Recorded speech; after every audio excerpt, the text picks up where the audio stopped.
wanted. I wish that I could change what you wanted. I wish that I could change what you wanted. I wish that I could change what you wanted. I wish that I could change what you wanted. I wish that I could change what you wanted. I wish that I could change what you Why we always looking for more? Why we always looking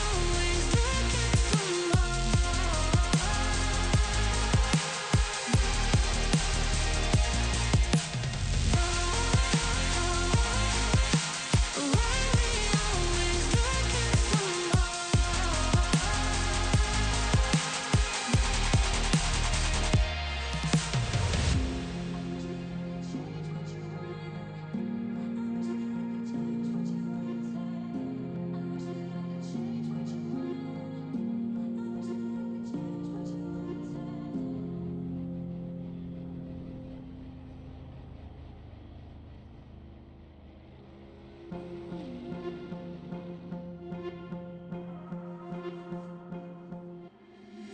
Been trying to change what I've been trying to say.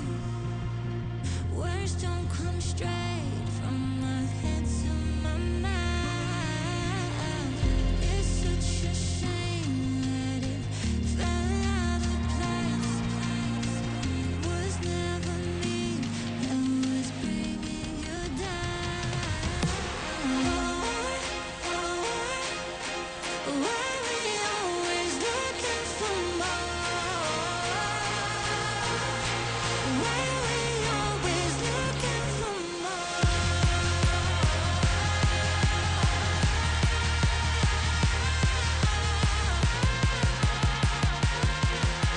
Why we always looking for more?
I wish that I could change what you wanted. I wish that I could change what you wanted. I wish that I could change what you wanted. I wish that I could change what you wanted. I wish that I could change what you wanted. I wish that I could change what you wanted. I wish that I could change what you wanted. I wish that I could change what you Why we always looking for more? Why we always looking for more?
Good evening, race fans, and welcome along to Season 1, Round number 7.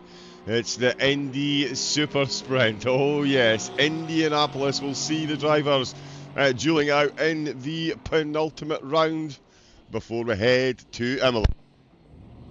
Whole lot of racing to get done before then. My name is John Wright, aka Double O Raven. Joining me in the commentary box once again is the man, the myth, the moustache. This is Mr. Isaac Fogarty. Good evening, Isaac. How are we doing today? Good evening, John. Thank you for having me. Very excited to be here and very excited for what's going to be an amazing evening of racing here at Indianapolis. It is. The Super Sprint format is back to 30-minute races, 10 minutes of qualification per race. We have got one, Mr. Matt Donetti, the force to be reckoned with, out on track already with Simon Bishop. And we are very much looking forward to see what these two do out on track. Of course, we're brought to you by TrackSpotTV. We've got George Cook lurking away in the chat as well, so do feel free to throw any questions you have his way. He is more than happy to get those answered while we bring you all of the action. We have an absolutely jam-packed grid with us this evening. We've got wild cards, we've got the pros, we've got the pro-ams, and we've got the arms, and we've also got Mr. Isaac Fogarty. Isaac, it's been a phenomenal season so far, and Indianapolis is a track that really does lend itself to some serious action. It indeed certainly does. John, we've had 6 amazing rounds so far with action aplenty no matter where we've gone, and now we find ourselves here at Indianapolis, and we've been watching throughout the week. I've certainly been watching throughout the week a couple other leagues that have made their way to the Indy road course this week with plenty of action up and down those series, and if that's anything to go by, then I'm certainly excited for what we're going to see tonight, because most of those guys usually find their way into the AGT category. So I'm very excited for what's going to unfold here at Indianapolis, and then obviously for round 8 we will head to Imola finale. But there's a lot of storylines that we're following tonight, and a lot of questions still to be answered with this being the penultimate round. As you say, the penultimate round, I did unfortunately miss last week's race, which was of course the Belgian face-off. It is the one that I had preloaded. It's decided to change itself. In the pros though, it was Simon Bishop taking the top spot with Nick Carter in second place. James Machin bringing home third. In the pro-ams, there is Donetti there. How he is in the pro-ams, I mean, he's got a free pass there in my opinion. He'll be pro next year. Dan Crawley taking second, and Riley Nicholson taking home third place. And in the arms, it was Porsche GT atop the timing boards. Clayton Twinning in second place, and Georgi Takacs, not even close to pronouncing your name correctly there, my good man. Please feel free to stick a pronunciation in the chat. That is okay, yep, just having a couple of audio issues that we are dealing with as well. While I sort them, actually, do you want to give us a quick rundown of the standings, Isaac? If I can bring them up. It would be my absolute pleasure to do that, John. If we have a look at our overall standings at the moment, Simon Bishop leads the way by 214 points over Nick Carter. So there's a very real possibility that Simon Bishop can wrap up that overall championship today if he keeps it clean. This is actually the standings back to round 5. So we're looking at a little bit of a closer gap. Actually, I'll have a look. We'll get the standings up for you right now. So if I'm looking at our standings following round 6, it's actually a 236-point gap back to Nick Carter with Simon Bishop. So if Simon Bishop can perform well today, he can wrap up that overall championship. He can also wrap up the Pro Championship today as well. So he is in a really good spot to be wrapping that up, and it looks like we have cars on track for qualifying now. It's only a 10-minute qualifying today, John, so getting a lap time in early is crucial, because track position is going to mean everything around here. It is. It's going to be absolutely vital around this Indianapolis circuit. Not sure why we've got those standards. We'll get those fixed between the races. 2.5 miles or 4 kilometres long. This one, of course, built way back in 1909, long before I was born, despite the rumours that you might hear amongst some people. I'm old, but I'm not quite that old. Of course, this part of the track not introduced until the 1960s, when it became one of the most popular road courses on the planet. It has a whole lot of turns, not a lot in the way of elevation, certainly, Isaac, but those that outer banking that the drivers get to spend a little bit of time on, it really does see this track get some high speed, and that infield section as well. Some interesting opportunities for the drivers to get overtakes done. Yeah, absolutely. You look at the circuit, that back straight running down towards turn 8, there's a really good opportunity for drivers to get a move done in there if they're brave, but it's a very deceiving circuit. I've done laps around here this week for another series that I'm competing in, and it's, yeah, you look at where Matt Donetti's going through now. That looks like it's a flat corner. You think it's very easy to navigate your way through, but the Americans have done a good job at making this look scarier than it is. Massive bump there for Matt Donetti through the turn 5, that is, that he's going through turn 6 now. And this section is very, very tricky. You've got to make sure the car is rotated in just the right way because, as you said, it's very flat, but this infield section, it can bite. And I know there's a lot of guys yesterday and throughout practice today that was struggling to get rotation in this mid-sector, and that's where the lap time's going to come from. But where Matt is now, this is setting yourself up to go back onto the banking. And there's a lot of turning time around here, very high load on the tyres. A lot of drivers struggling with the, I believe it's the left front tyre getting quite overheated, and running up onto this banking certainly won't help that because of the increased load the tyre is going to feel. But they're all doing a pretty good job so far, and in this qualifying session, it is in fact the man on your screen, Matt Donetti, leading the way so far over James Machin and Matt Simmons.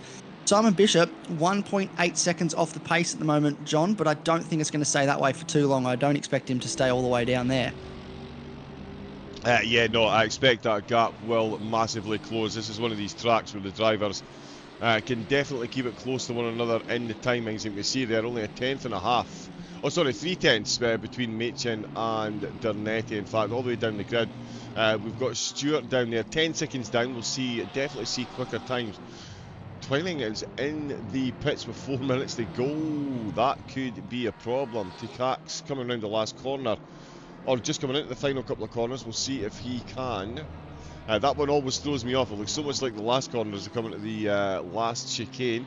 But Tikax, Boyd and King all needing to get time set. I mean, a 10-minute qualifying session, it does sound like a lot of time, but when you've got your out lap and then your flying lap, that is half the qualifying session done and dusted.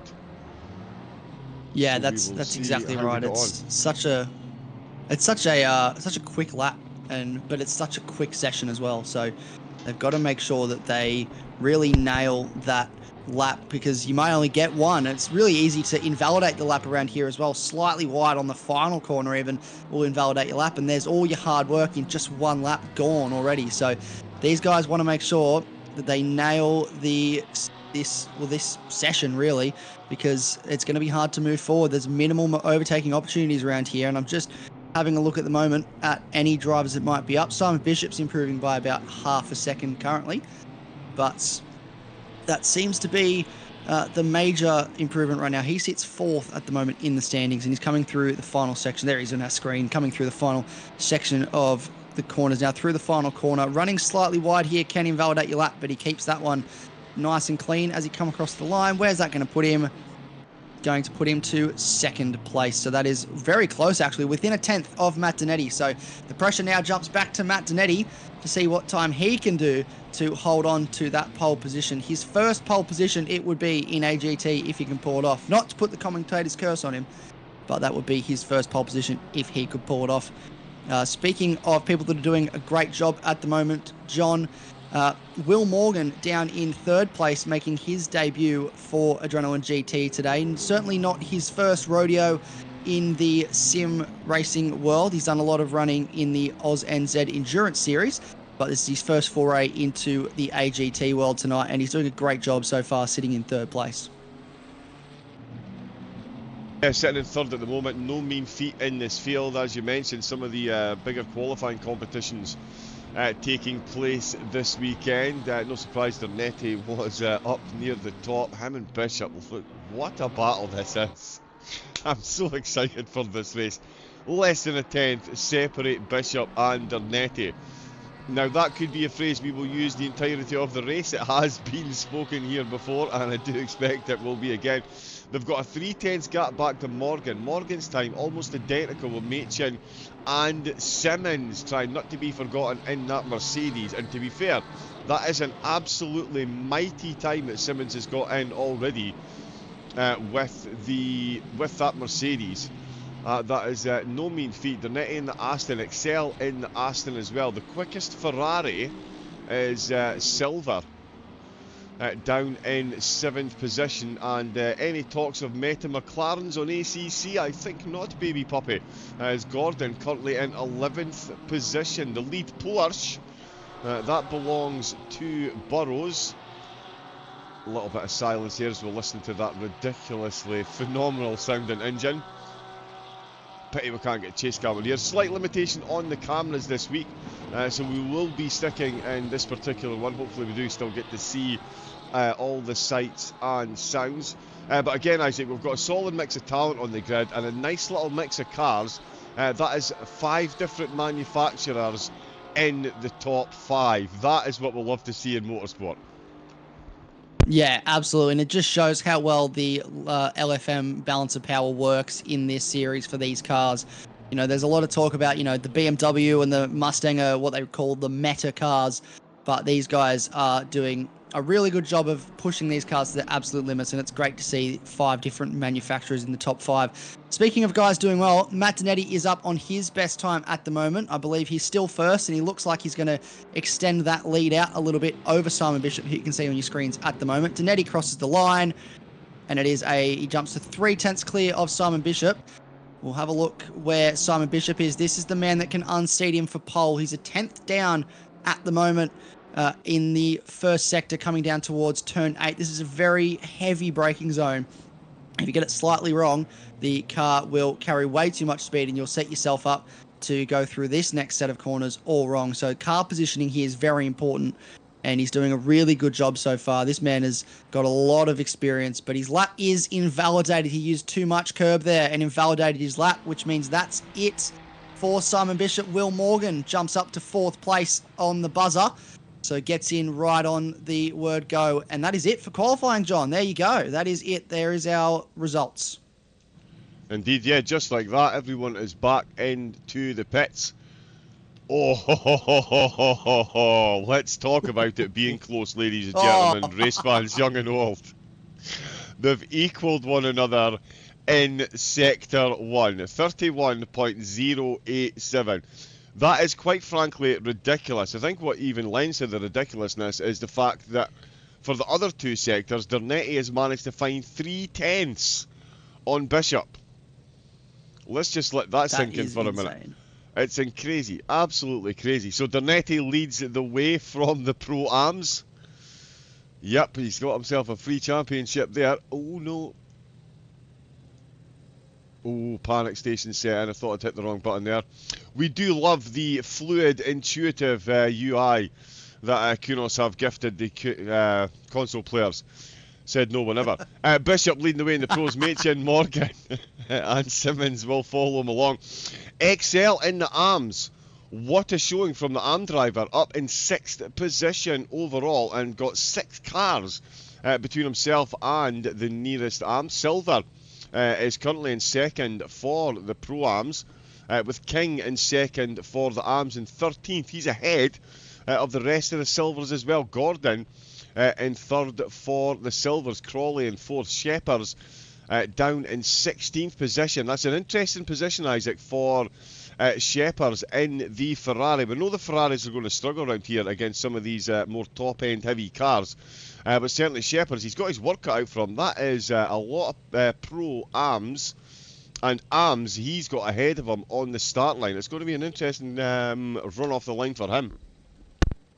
Yeah, absolutely. But the big ticket item for me there is Dan Crawley is down in 15th. The man who was leading the way in the Pro Championship is 15th. I'm just noticing, if I look on the screen, that they're expected to do a mandatory stop, which is not correct. So panic stations are now setting in for myself, as they're not expected to do a mandatory stop, but it says that they have to. So please stand by while we work to resolve that issue. I'll hand over to you for a minute, John. Yeah, no problem at all. What we'll do is, I actually had too many images loaded, but we can look at the actual standings. There we go. So this is the updated standings, while the admins have a quick look at the minor faux pas in server programming. We will check out the standings, and it's Simon Bishop, as we can see, comfortably atop of the overall table. But we don't really care about that. Let's have a look at the actual splits themselves. That's the teams. And there is the splits. As you can see, it is Simon Bishop and Kay Carter that are comfortably leading the way at the moment. Dan Crawley leading the way in the Pro-Ams. Dernetti is in third. He's got 3 races left, 2:30 minutes tonight, and of course the final round as well, to try and get himself to the top of the Pro-Ams before he is fully promoted to the Pros next season. I think we are maybe doing a quick bit of a server restart, so while we get that up and running, we'll focus on the AMs, if I can get my wires to reach. There we go. And in the AMs,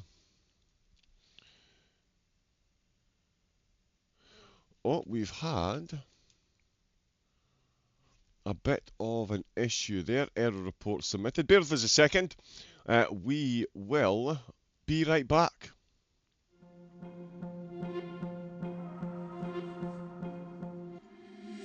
Been trying to change what I've been trying to say. Words don't come straight from my head to my mouth. It's such a shame that it fell out of place. Was never me that was bringing you down. Why we always looking for more? Why we always looking for more? Why we always looking for more?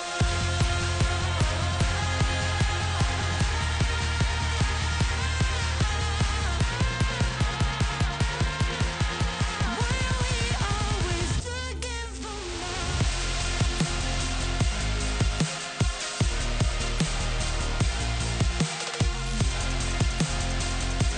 Why we always looking for more?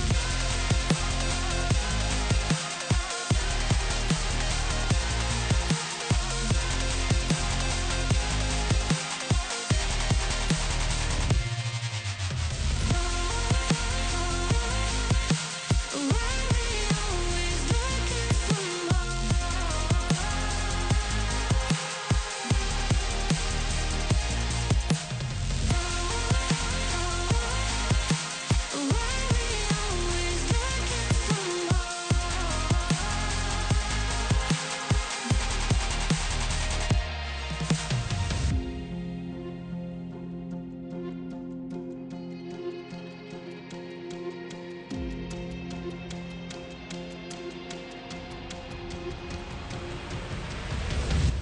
I wish that I could change what you wanted.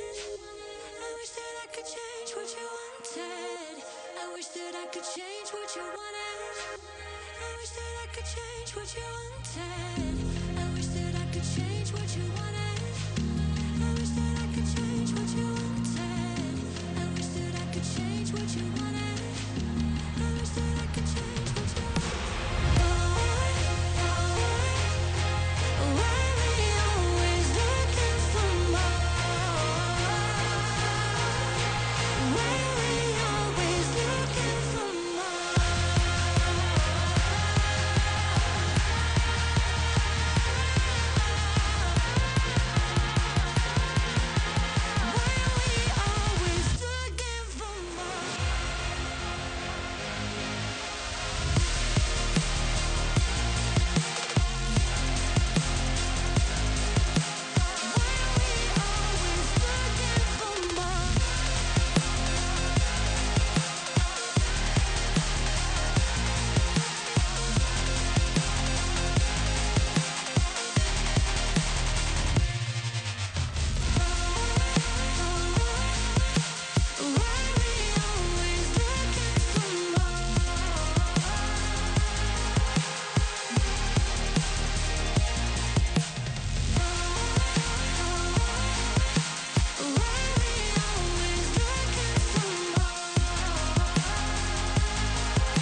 change what I've been trying to say. Words don't come straight from my head to my mouth. It's such a shame that it fell out of place. Was never me that was bringing you down. Welcome back, folks. Apologies interrupting that absolute banger tune that opens the show. I do love sitting listening to that. We did have a bit of a faux pas on the server side of things. Technology is a broadcaster's best friend. Said no one ever. We're here for Indianapolis tonight. We've got Isaac furiously working away in the background. They're going to redo the entry list. We will have a server with a 1-minute practice session.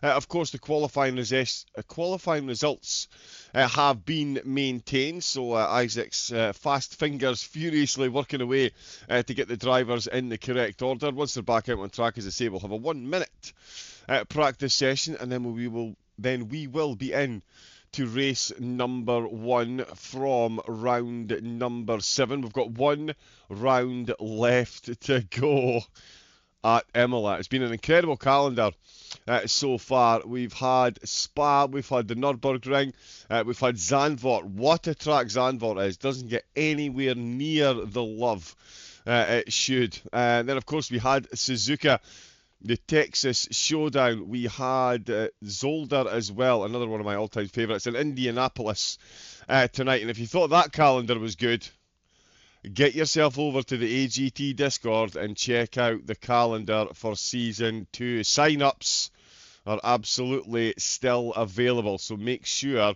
to get yourself involved with Season 2. This has been an absolute barn burner of a season so far, and cannot wait not only to get my teeth stuck in to the final 2 rounds of this. There is the server indeed back live again, as I quickly do this, and we'll pop this one in as well, and we'll have Isaac back in a few moments as well. Now that he's got his second hat on for a moment, straight back into admin duties, and then straight back into there is absolutely no end to this man's talent. I've heard he's actually quicker than Matt Dernetti. He just doesn't race to give the rest of the drivers a chance. So we'll get him to confirm that in the chat when he comes back in. Another driver completely thrown under the bus.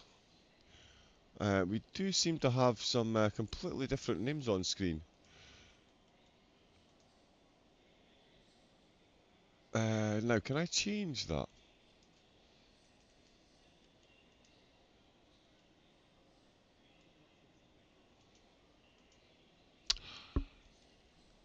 Right, okay.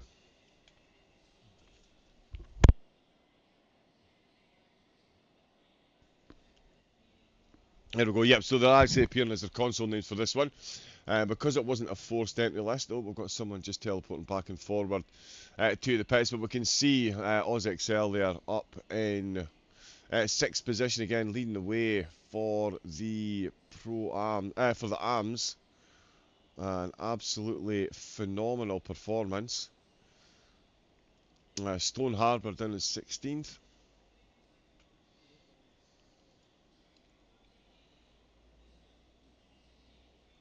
And we will get the names back on screen before the next race, which is good stuff.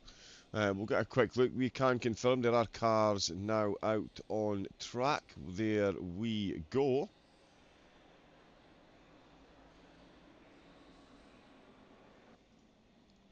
Excellent. And we can bring in the man himself, who's joining us. We were doubling up on game audio. But there we go. Isaac, man of many talents. Motor racing, whether it's real or sim. They do like to throw organisers under the bus. That is your first experience here. But nicely handled. Very quick turnaround. And the cars back out on track, and we're good to go.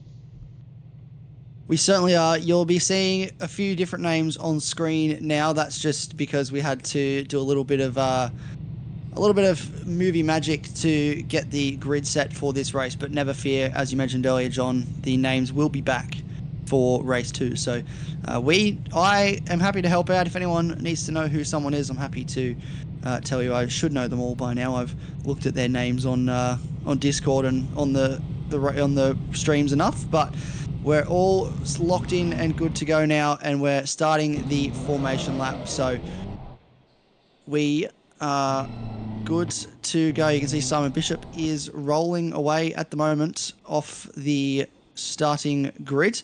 Matt Donetti obviously sitting on pole for this race, and he is probably very nervous. Let's have a look at our track map now, and we are at the Indianapolis Motor Speedway for this race. I'll hand over to you, John, to take us through the circuit. Yes, indeed. I was actually going to jump back in. I've been kicked out of the server. I'm going to have to quickly make a few changes. But as you can see, not many named corners around this one. Just complete laziness. But after designing a track like this, they were probably all worn out. But there is quite a few turns and a couple of trips onto the bank. And, of course, out of turn number 10, the drivers really get to unleash those accelerators before the heaviest braking zone at turn number 13. And then, of course, out of turn 15 and on to the start-finish straight, the drivers are on their warm-up lap. I am just going to jump back in. Again, the overlay intuitive UI that we are treated to on console. Absolutely beggars belief. Kunos, please reverse update 1.8.5.3. Thank you very much. Give us back control. Oh, car's sliding all over the place, actually, on screen. And for some reason, I've got even less control of the cameras now.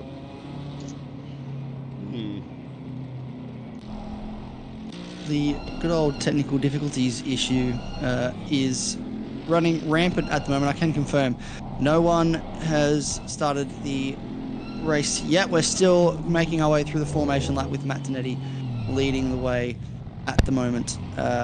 So we are almost ready to go in this one.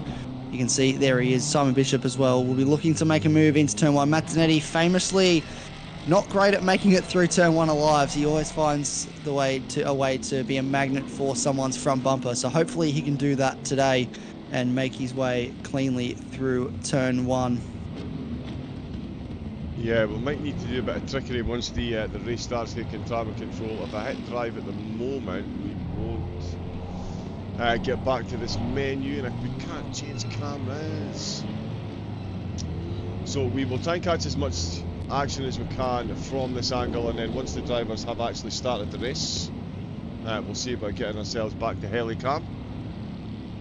I hate the way it does that. It just jumps back to the drive button. You think you're going to be able to change to another driver, and it just throws you clean under the bus and puts you back on the drive menu. So we'll be in chase cam on the Bentley for the start. And then once we've got a few overtakes under our belt, we will see about getting back to where we need to be. But here we go, 30 minutes of sprinting at the 35-degree track. The tyres are going to be feeling it, and there is the green lights, his foot down. And the Bentley's got an absolute flyer. What a position to be on. He's gone round the outside of the top 2-3 drivers. He's absolutely taking the lead. As Matt in the Mercedes is watching us go on. The Bentley's round the outside. Oh, there's a big touch. The Mustang is down. Machin is down. He's lost huge positions there. The other two have survived. Willstar has survived in the Bentley, and it's them in the Aston Martin up at the top. Sidog, let's see if we can actually get some better camera angles now. No, apparently not. But what a start that was, Isaac, by the Bentley driver. He goes completely around the outside of everyone and takes himself the lead in the race. Yep, absolutely. He has just jumped everybody at the start and come out of nowhere. That Bentley was very quick off the line. And you can see now that Matt Simmons is looking up the inside as we head into turn 8. Matt Donetti just wanted to get through the first few corners cleanly, and he's done exactly that. He stayed out of trouble, maybe a little bit of contact with a binning Machin after contact with the Bentley at turn 1, but he's running away now. These top 3, they're starting to pull away from the rest of the pack. A great start from Al Dusty, who finds himself up into 7th place, or 6th place now already, as the grid starts to sort of sort themselves out. We've got a few cars that are down the field, so maybe a bit of contact. Oh, that was horrendous. That was absolutely horrendous. That is the wildcard entry of Aaron Thomas facing the wrong way.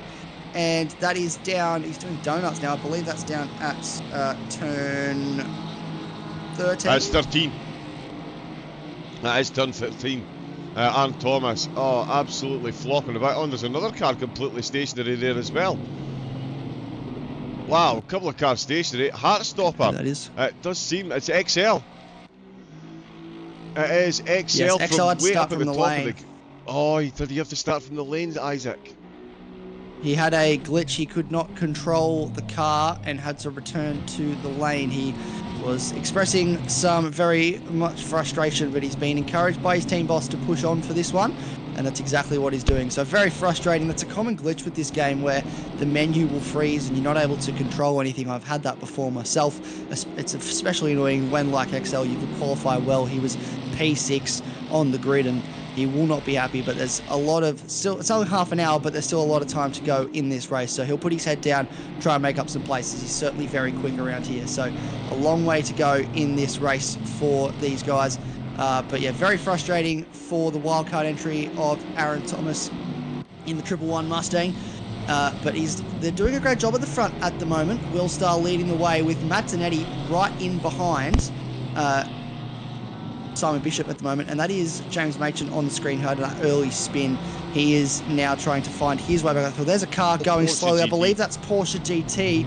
Porsche GT, he's had a few troubles in that sector through turn 11 throughout the weekend, and I think that's just he's sort of had the same issue yet again through that turn, and that puts him down behind these guys into 18th now. So our AM class leader, it's showing his Pro-Am on the screen, but I can confirm he is the AM class leader in the championship, having a few struggles here, a few struggles for a few of the AM guys actually early on in this one. So the classes for some of these drivers not quite right, but actually I would argue for Matt Zanetti, it is incredibly right because it's showing him as a pro driver, and that's what he should be, John. Yep, agreed with that. Absolutely agreed with that. He is definitely a pro driver, given these qualification exploits at the start of the weekend. It's no surprise to see him running where he is at the minute. We've got a close group of pro drivers here, 8th through 11th. Bit of a phase in and out of the server there for Nemol XM. I have to admit, I am going to be guessing a lot of these drivers because it is my first experience with their gamer tags, but I do have Isaac here to keep me right. Will Star up at the front, he's absolutely keeping himself. Oh, the Aston! Oh, that is not the way. That is not the way through turns 10 and 11, that is for sure. Mint Matt will be thinking to himself, Mint Mate, and he'll be closing up that gap to less than 0.6 of a second. Will Star in the Bentley. I know there's still a lot going on, Isaac, but let's talk about Will Star's start. Started from 4th place, absolute full Geronimo round the outside, and despite taking the contact, held on to the car. And that Bentley, he's already got himself a 1.3 second gap over the rest of the field after only 3 laps. That's over half a second a lap. He is creating on the rest of the field in the Bentley. That is an extremely promising start, and he will be beside himself with happiness and concentration right now, trying to bring home the race win here. Yeah, he'll just be head down now. This is his first race in AGT, as we mentioned earlier. This is his debut, and minus 12 kilos of ballast in that Bentley, so he'll be pushing really hard to try and get away from those guys behind him. Might have to put some more weight in that Bentley for the finale at Imola if this keeps up. But he's doing a great job. Another person that's doing a great job. Oh, a bit of contact there with Machen, and I believe that was LJ. A little bit of front to rear panel contact between those two there as Machen's trying to get his way back up through the field to make up for that contact at the start. He had a really good start off the line and was positioned himself in second coming through the first corner. So he'll be looking to get him back well inside the top 10. He's fighting for third in the championship overall at the moment as well, and in the Pro Series. And yeah, he's got Viper Z, who is currently in 9th place. That's L Tame. Liam Tame is his chief rival for that 3rd spot in both championships. So he's got to keep one eye on the guys ahead, but also one eye on the cars around him, and there's a lot going on. Shout out to Josh Gordon, who is currently in P10 as well. This is his debut in AGT, and he's doing an absolutely ripper job so far. So the two guys on debut for AGT, both inside the top 10, one leading the race, one in 10th place for McLaren Motorsport. And we know that George Cook, our Trackstar boss, is watching along, and we know he's a big fan of the McLaren, so we've got to give a shout out to the McLaren boys doing a great job so far and finding themselves inside the top 10, so that's just wonderful. A Ferrari fan, I would have to massively disagree with that. I also know that George Cook is a huge McLaren fan, so therefore completely disagreeing with everything you've just said there, Isaac. Ferrari for the win. But no, welcome in to everyone that is in the chat watching.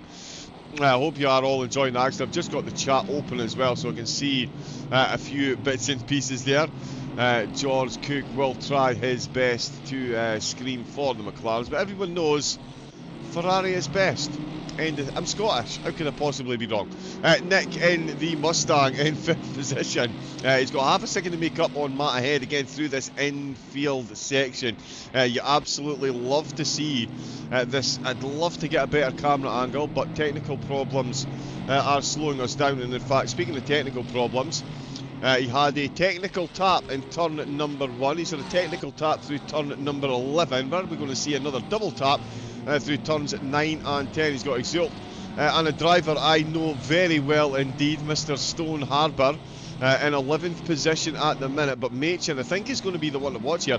Immortan Nick, I do like that. It's a cross between Important and Immortal. You can't ask for much more than that, Nick, to be honest. But at the moment, we are going to stick on with Machin. He goes up the inside, Exult, realising he's up against a much faster driver. Doesn't put up too much defence, though. He's coming right back at him. Going to take the outside line in the BMW through turn 13. He almost made that stick as well.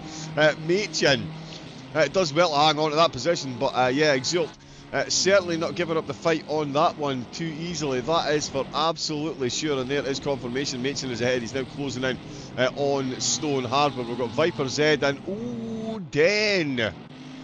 There we go. Yes. Yeah, Isaac, he's just set the fastest lap of the race, and he is all over the back of that BMW right now. He certainly is, and it's making me say, oh, Dan, because Matt Donetti is absolutely flying at the moment in that number 51, now Pro Class, Aston Martin for CP Motorsports. He is all over the back of Simon Bishop, looking to make a move. Through turn 8 they go now to the back complex. This is where he went off the track earlier, so he'll be making sure that he's nice and safe through here now. Even if he loses a little bit of time to Simon Bishop, he knows he's quick pretty much everywhere else at the moment, but it doesn't look like he's lost any time there. He is all over the back of the number 2 BMW.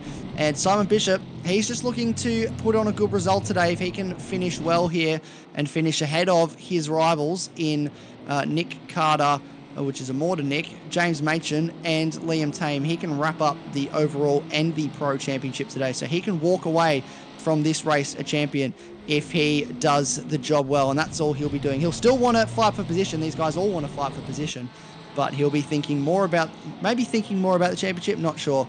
We might have to tap into the psyche of Simon Bishop there to figure out that one for sure. This is Stone Harbour, or Sheppers on the screen at the moment. He's doing a great job down in P13, the second of the 2 Enterforce Racing Ferraris, who are currently 1-2 for Ferrari overall, and he's now chasing down Dan Crawley, who's in 12th position at the moment. These guys battling for the...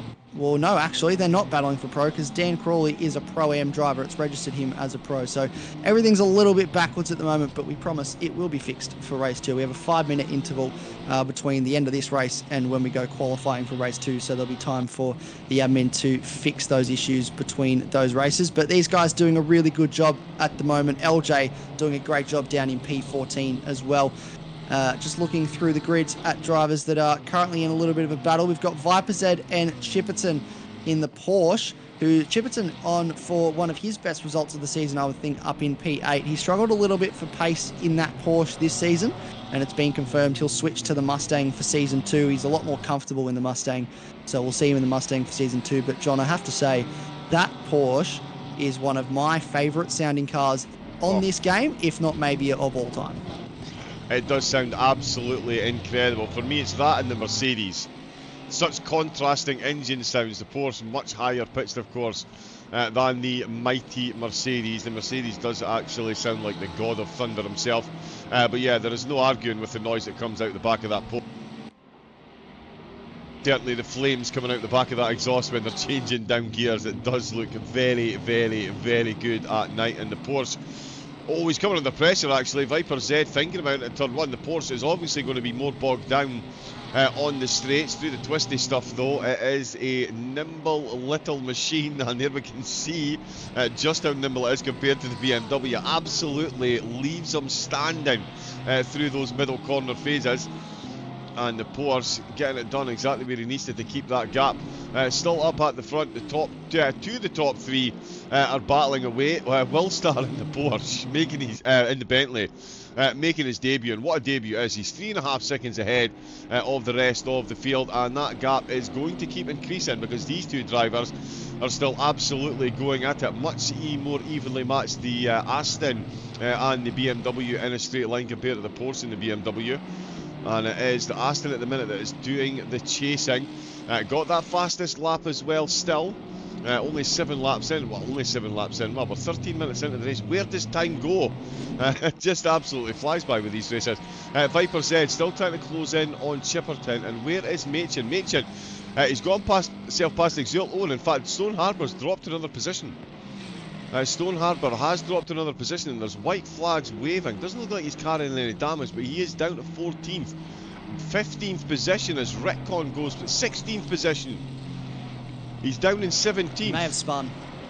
I think he has spun. May have had a spin. Oh, you can see that car is so loose. There's definitely got dirty tyres, so I'd say he's spun somewhere early on in the lap, which is so easy to do coming out of turn 7, especially. The cars are sort of floating across the road, and the surface change with the concrete and the tar, just especially in the Ferrari, which is such a finite car. He's just gone up Machin, what a beautiful move. That is absolutely precision. It's the type of thing you would expect. Gives the McLaren. I don't think he'll be too popular with the Adrenaline GT administrative staff, because that is the McLaren just made look very, very ordinary there. Machin sending it up the inside through turns 2 and 3 and getting that move done. And I tell you what, it's going to be Machin well worth watching for the rest of the race, because he has definitely got pace on the drivers ahead, especially based on the quali times that were head and shoulders above the drivers ahead. He's got Viper Z, Chipperton, Nemo XN. Oh, and Owl Dusty getting a bit dusty on the tyres there. That is not the place you want to be picking up gravel. He is going to be, because the cars behind are now going to be well and truly picking up that slipstream. And yes, that is a nice little transition as well there. But Dusty picking that up, and Machin now 3 seconds down. You'd be hard pushed to find anyone that's going to bet against Machin getting comfortably back inside the top 10 now, Isaac. He's got the bit between his teeth after that early contact. He's already dispatched 6 or 7 drivers with relative ease, and he's got a 3-car battle going on ahead of him, which is just going to play right into his hands for gaining back a couple of spots here. Well, it's a 4-car battle looking at that picture, but absolutely he will be licking his lips and probably not rubbing his hands together. He's driving a car, so that wouldn't be advisable. But he will be licking his lips at the side of those 4 cars all battling away. Al Dusty, he's doing a great job at the moment as second in the Pro-Am class at the moment, but he is struggling for pace compared to those behind him. It's so difficult to overtake around here, which means that he will be in the best position with no stops required in this race to hold on. Track position, as we said earlier, is so key around here. But these guys behind him, Nemo, Chipperton, Liam Tame of Viper Z, and Machin, they're all very good at what they do. They're all great at the trade, and I have no doubt if anyone can get an overtake done, it's these guys. But this is going to go all the way down to the wire, I feel, John. This is going to be one to watch. Speaking of one to watch, this battle is still going on with Matt Donetti and Simon Bishop, and it's been an absolute free kick for Willstar, or Will Morgan, as he has got out to almost a 5-second gap to these two. And Matt has dropped a bit off the back of these guys, Matt Simmons. He's now 3 seconds off the back of Matt Donetti. at the moment. But here we go. This is the run that Mazzinetti wanted. You can see Simon Bishop trying to cover the inside as we run down towards turn 1. He is pushing as hard as he can to get this position done. Is Mazzinetti into turn 1. He's looking to the outside. They're going side by side. Oh. A bit of a squeeze there maybe from Mazzinetti, but that is clean. Simon Bishop's coming back at him. It's not done yet. This is still on as we come down towards turn 4. These guys are still side by side through turn 5. It's still going on into turn 6. No, Simon Bishop has now got ahead. But whoa, that was an amazing sequence of corners and an amazing battle to keep an eye on. That was incredible. And it's still going on. Are you not entertained? I believe both of those drivers are now screaming out of those driver windows and into the rear view mirrors. What a rear view mirror that is. Very, very, very full for the BMW at the moment. Niemal is within 6/10. Machin has got past Chipperton, so while that was going on, Machin not to be left out with the overtaking action. He's got himself up to 9, so he's back into the single digits. Because it's Viper Z ahead of him. That's where the stray Z came from there. But Machin in the Mustang. That Mustang is mighty. It's fair to say. He's back up to 9th position. We still do have quite a few cars running, but Stone Harbour is in the pits. He's picked up damage, and Nifty is in the pits as well. He's a few laps down, in fact. We've still got 23 cars out on track, as you can see. Trapmaster bringing up the rear. Heartstopper in 22nd with Junkie Porpoise in 21st place. Excel in 20th position. Name. That is quite the name. I've seen some crackers on here. That is a good one. Excel all the way down in 20th position after starting in 6th place. So a tough start for him. With Thomas and Checker Globe still running. Porsche GT dropping down the order. And you can see there the damage on the front of the car. And that really will be detrimental to the top end speed on the bank. And I was going to do a full rundown. But Machin has already got the move done. He's already got the move done. That's overtake number 76 million for Machin so far. He is now ahead of Viper Z, and it is Niemal that he is going to be closing in on. So I was talking about a top 5, Isaac. Top 10, Isaac. Machin is definitely still on for a top 5. He really is carving his way through the field, and it's good to see after an incident like that. It's so easy to lose your head, lose your grip, and just lose that little bit of composure. But Machin, hold my beer. Top 5, let's go. He's doing a great job. It's a fair gap between Al Dusty and Amorta Nick, who's currently in P5, about 10 seconds. So there'll be a lot of time to make up. And given that Amorta Nick and Machin are teammates, I think there'll be a little bit of team orders there at play, even if he did catch up. But it's definitely... don't round him out for a P6 here, because they've still got 10 minutes to go. So still a whole third of this race left. And this is what he's done in the first 2/3. He's gone all the way from 2nd down to about 18th and all the way back up. And this is Mazzinetti looking up the inside this time of Simon Bishop. Can he make the move stick? He's not as far up the inside this time, but he's going to go for this cheeky switchback that Simon Bishop tried to pull off last time. Maybe looking up the inside. No, but that is getting very spicy for the 2nd and 3rd place, and potentially Matt Simmons down in 4th will be rubbing his hands together. You can see that gap was about 3.5 seconds not too long ago, and it's now down to just under 2.5. So Matt Simmons is starting to close in, and Nick Carter's not too far off the back of him. Indeed, yeah, this could bring a 4-way battle for the final 2 podium position in the closing few minutes. I genuinely can't get my head around the fact that this has been going for 21 minutes. It literally seems like 2 or 3 laps. There has been so much going on. We've got Machin. He's already on the back of the Mustang, and we've got Faye Victory right on the back of Rickon. So more overtakes in the midfield potentially. That Porsche absolutely again squealing its way through the twisty infield section. Dead Bull Racer is closing up there as well. Porsche GT not too far behind, but we're going to have to keep an eye on this podium battle, I feel. Although Nick and Matt, they're getting close to one another as well. Who gets the overtake done first here? Is it Den in the Aston, or is it Machin in the Mustang? We'll see if these two have any shenanigans into turn number 1 again. No, there we go. For the first time in 3 laps, they are going to go nose to tail into turn number 1. No side-by-side action. I'm sure they're happy about that. A whole lot less concentration. But I tell you what, out with that final out with that first chicane section. Oh, the Aston really is looking quick. A couple of cars really are looking a bit loose there out on track. These two, absolute synchronised driving at the minute. Let's see where Machin is. Let's see if we can actually catch him. Machin overtake. He does like to get them done when we're not looking. There is a blue flag, just getting themselves very quickly out of the way. And when I say very quickly, just slowly rolling through. That is 22nd position. That is Trapmester. Stone Harbour is back out with the pits. He's 4 laps down. That must have been a big old spin he's had, and a lot of gravel he's picked up. Checkered Globe, I think, has just got the move done on WG Thomas as well, I think. Oh no, he's not. He's still closing in. It's just up the road. No, yeah. So that's just up the road. That is Clayton Twining is Checkered Globe. He is running in 18th place, doing a great job at the moment. He's one of our AM drivers. He's second in class for the AM drivers at the moment and leading over Porsche GT, which is crucial because that gap was only 61 points coming into this weekend. So Clayton Twining having the lead over Porsche GT is massive for the championship. Just having a look, Matt Donetti's having another look up the inside on the front straight on Simon Bishop. If we can have a look at that, but he's not close enough this time to get that done.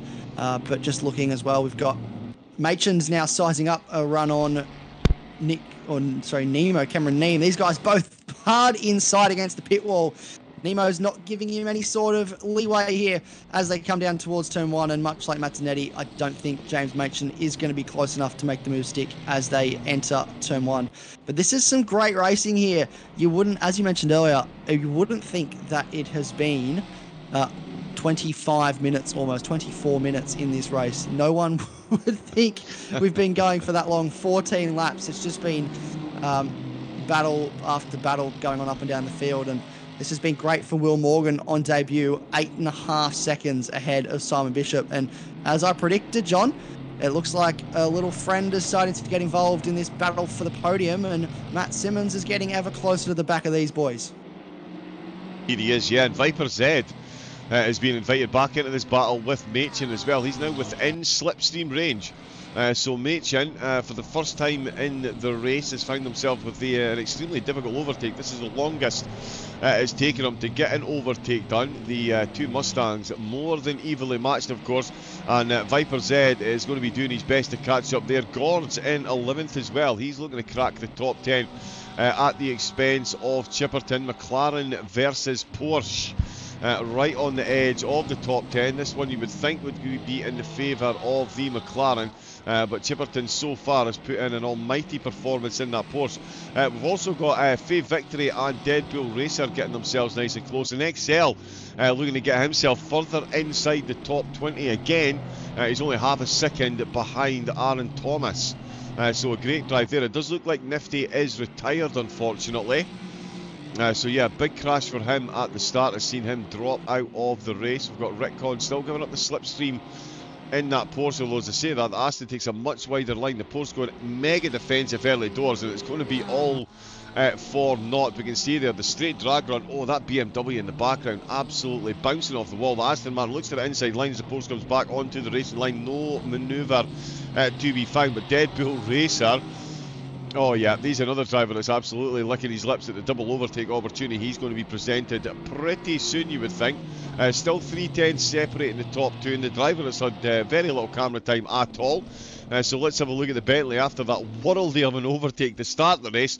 Will Star not messing about. He's 9 seconds ahead of the field after 15 laps. That is an absolutely dominant performance. I cannot wait for race 2 to get started and see how they all got off the line this time. Viper Z, Machin and Niemal are still the battle that we're going to keep an eye on. Those 7th, 8th and 9th. Chipperton still under pressure from Gords, and in fact Gords might have just got the overtake done as Machin. No, let's stick on with Machin. Oh, and that's a bit of a late send there, Isaac, and he's Oh, and he's moving back over to defend from the BMW as well. Oh, Machin could see a little bit of a slap on the wrist for that one, you would guesstimate. Again, we'll leave that to the stewards. Sitting here in the commentary box, we get to be very Swiss and completely neutral in that, but Machin, yeah, did look like that was from a bit way back, the back of it, front of his car, making contact with the back of the BMW. He has forced his way up into 8th position, and he's going for it in the background there. That is Gords on Chipperton. Full send into turn number 1. I did say that, and we've said that all the way through, Isaac. The Porsche is mighty through the corners, but in a straight line it really is massively handicapped, and Gords in the McLaren making that one look very easy along the start-finish straight. Yeah, absolutely. He just sort of walked past him. He probably could have waved as he went past. It was just a casual stroll for him to overtake the number 10 Porsche of Chipperton. But he's doing a great job. Another man's doing a great job at the moment is Matt Zanetti. He's still right on the back. These two have been inseparable all race, which has been great for us because it's provided some amazing action coming down towards turn 13 now, where the contact between Machin and Nemo happened just a lap before. And again, we'll put our little Switzerland hat on and just leave that one to the discretion of the stewards following the race. But it's just providing some really good action, these guys. The exit through this corner is crucial for Matt Zanetti. You want to make sure you get as close as possible because the slipstream isn't super effective against the BMW because it's incredibly quick in a straight line, and the Aston Martin is not close enough that time to make any sort of move into turn 1. I think the tyres are starting to go now. Sitting behind a car for that long will raise the tyre temperature and the tyre pressure consequently, which means the grip isn't there as much for Matt Zanetti as he probably like. He's doing really well to keep with him, but I just don't think the tyre life is there with 2 minutes to go. They'll get another lap after this one, I would suggest.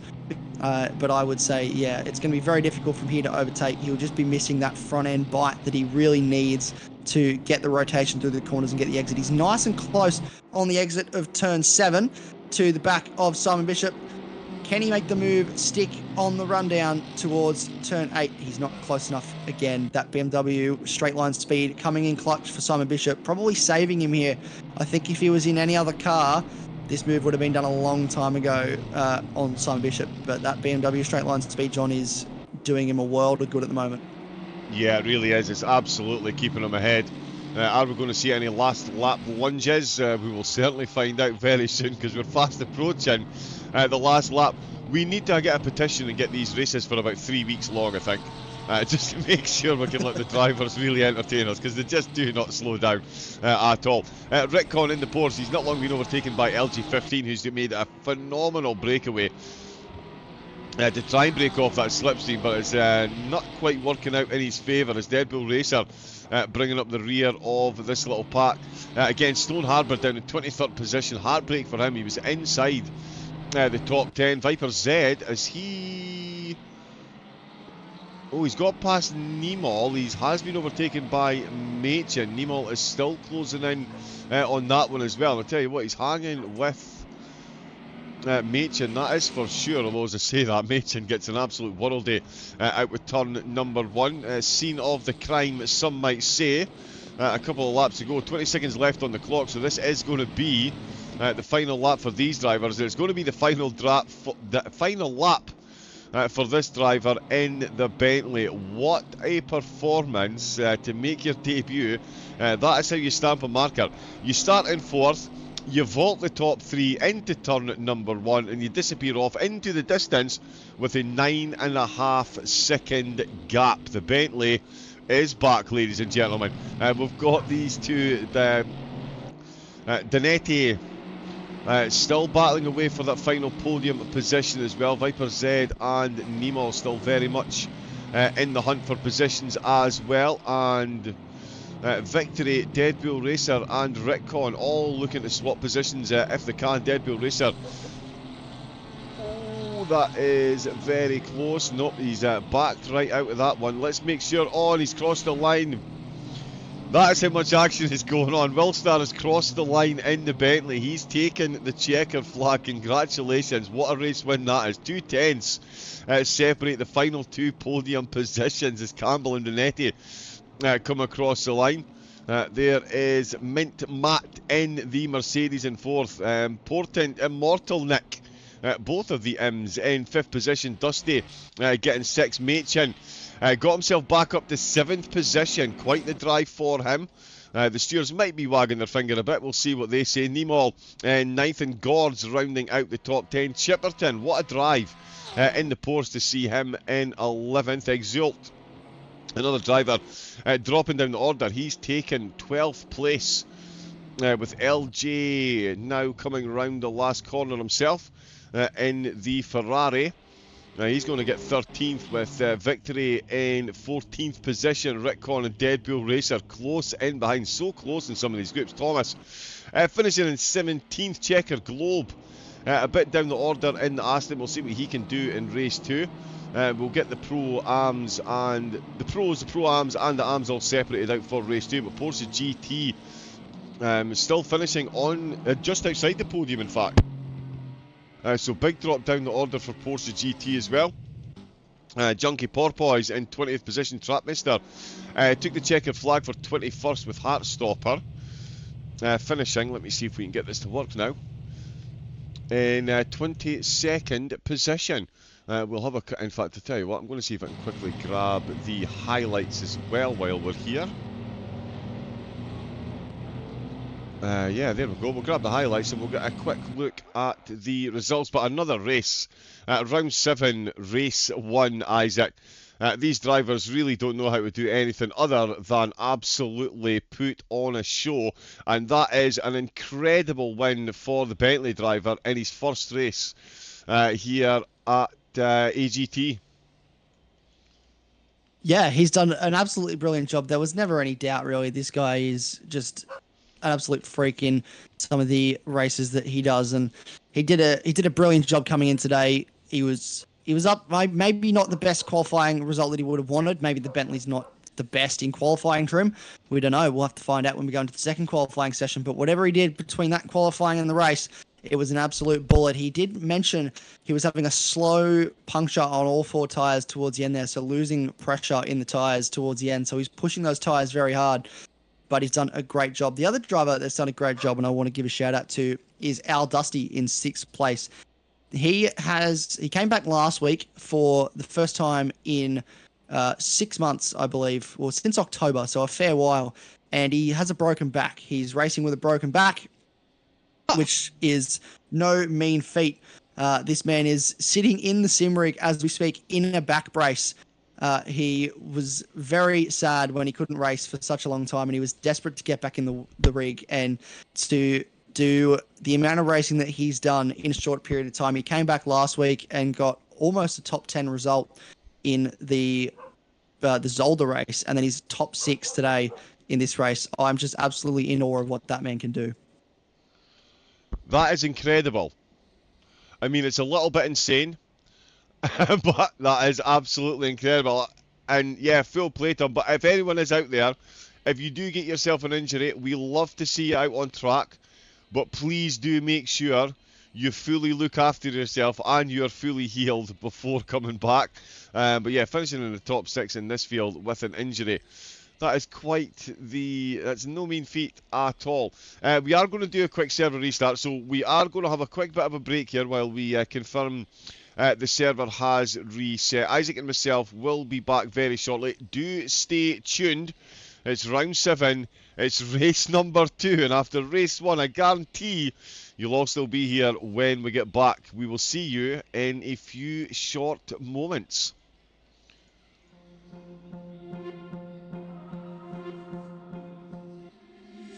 Been trying to change what I've been trying to say. Words don't come straight from my head to my mouth. It's such a shame that it fell out of place. Was never me that was bringing you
what you wanted.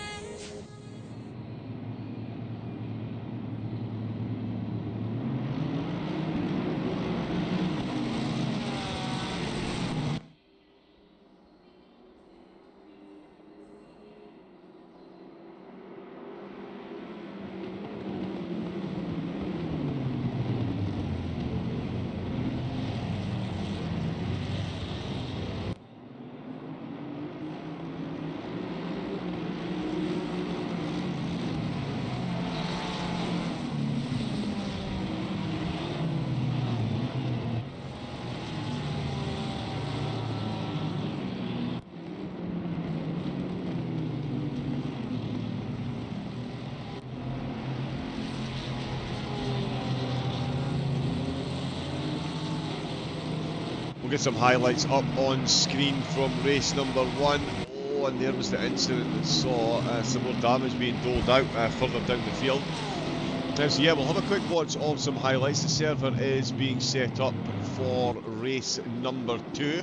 Who do we all fancy for race number 2? Dusty and Gordo in the top 10. I've seen enough. Get Dusty in Pro says prevails.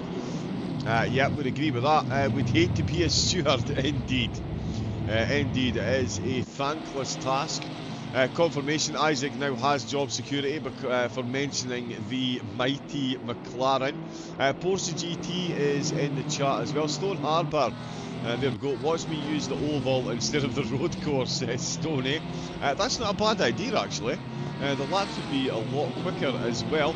Den is in the chat too. Baldy we've got in, so good evening. Good afternoon, or if it's like myself, good morning to everyone that is tuning in. We've got round number 7, race 2 on the horizon for the Adrenaline AGT ACC Season 1. Of course, Season 2 already being announced. Sign-ups are being accepted. Those positions are running out fast, so make sure you get yourself over to the Discord and get yourself signed up for some incredible action. I mean, if you're not encouraged to race after what you've seen from race number 1, you might not be a fully committed sim racer.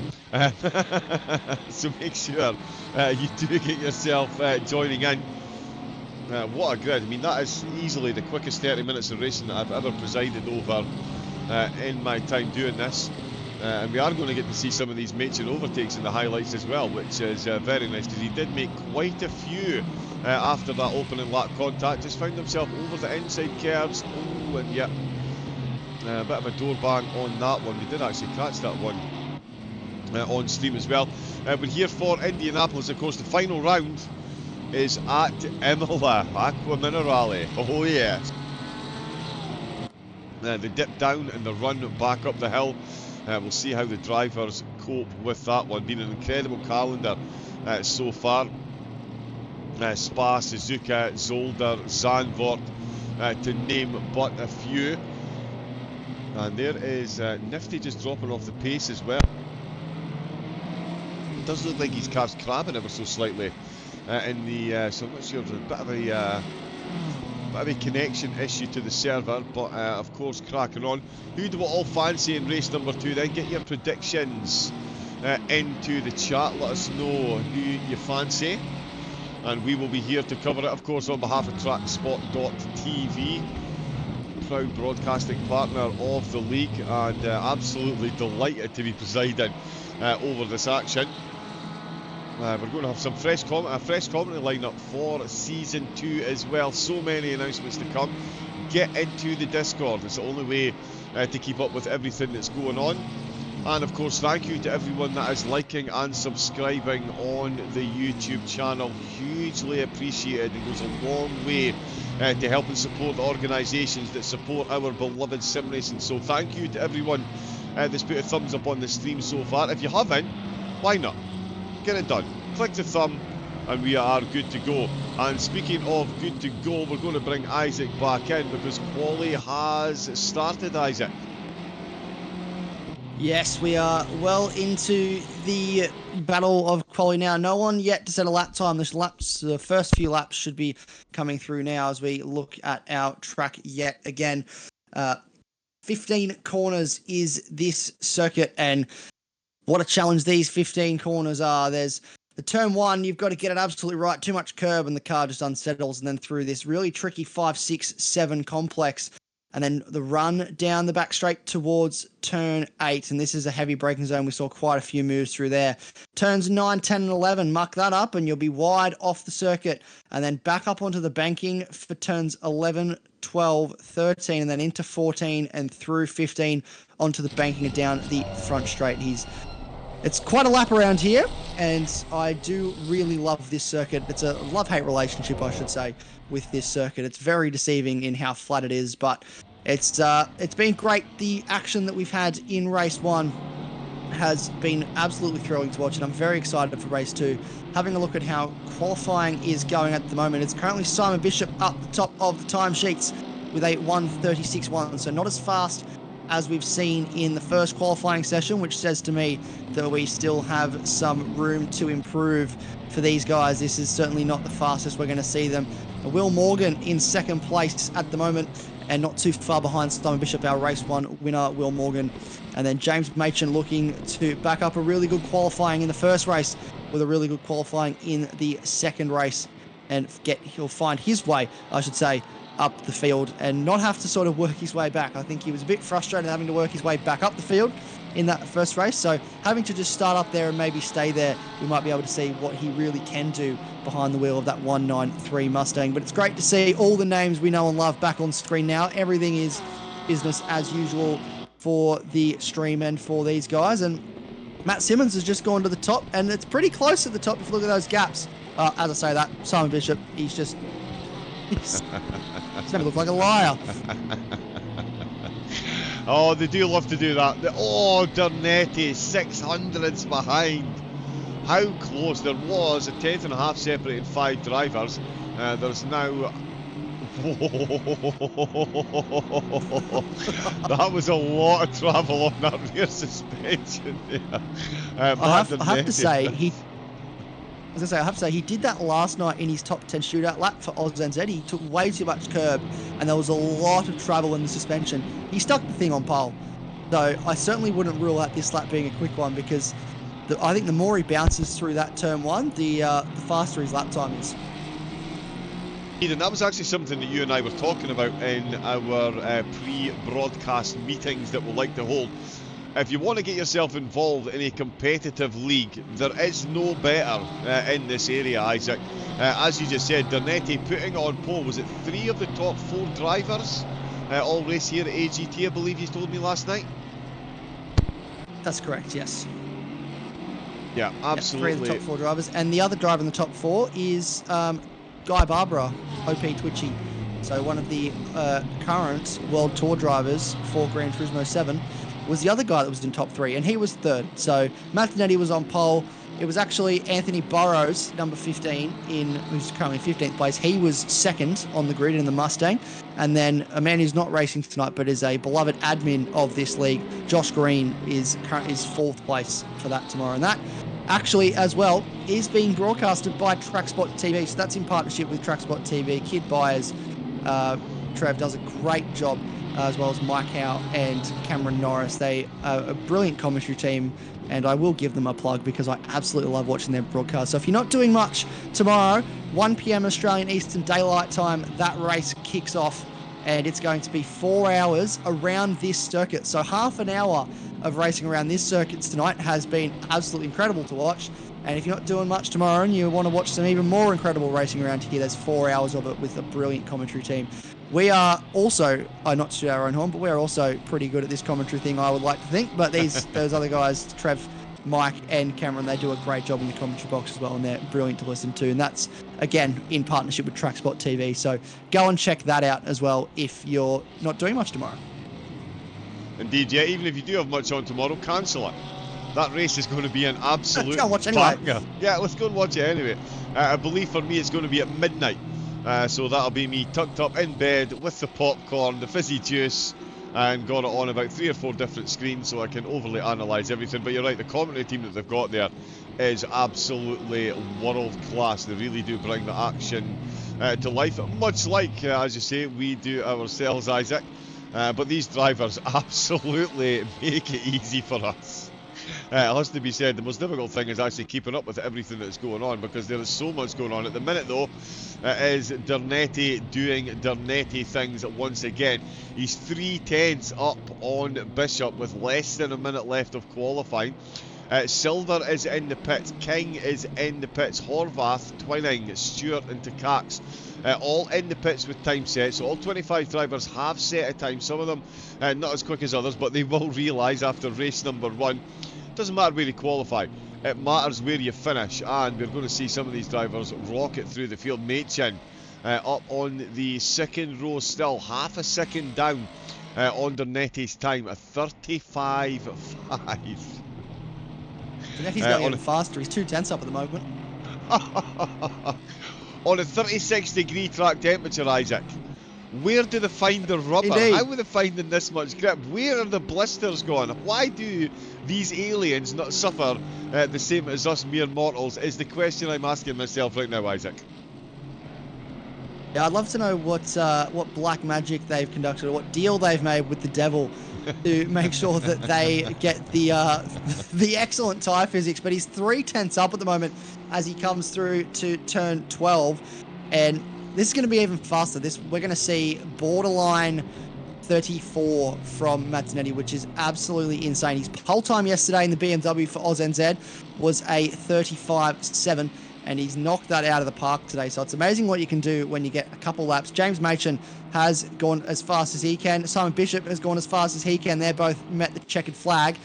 Here we go. Is he going to improve? What's it going to be? A 35.4 for Matt Zanetti. So still fairly quick. Nick Carter, last minute, jumps up into third place. Ooh.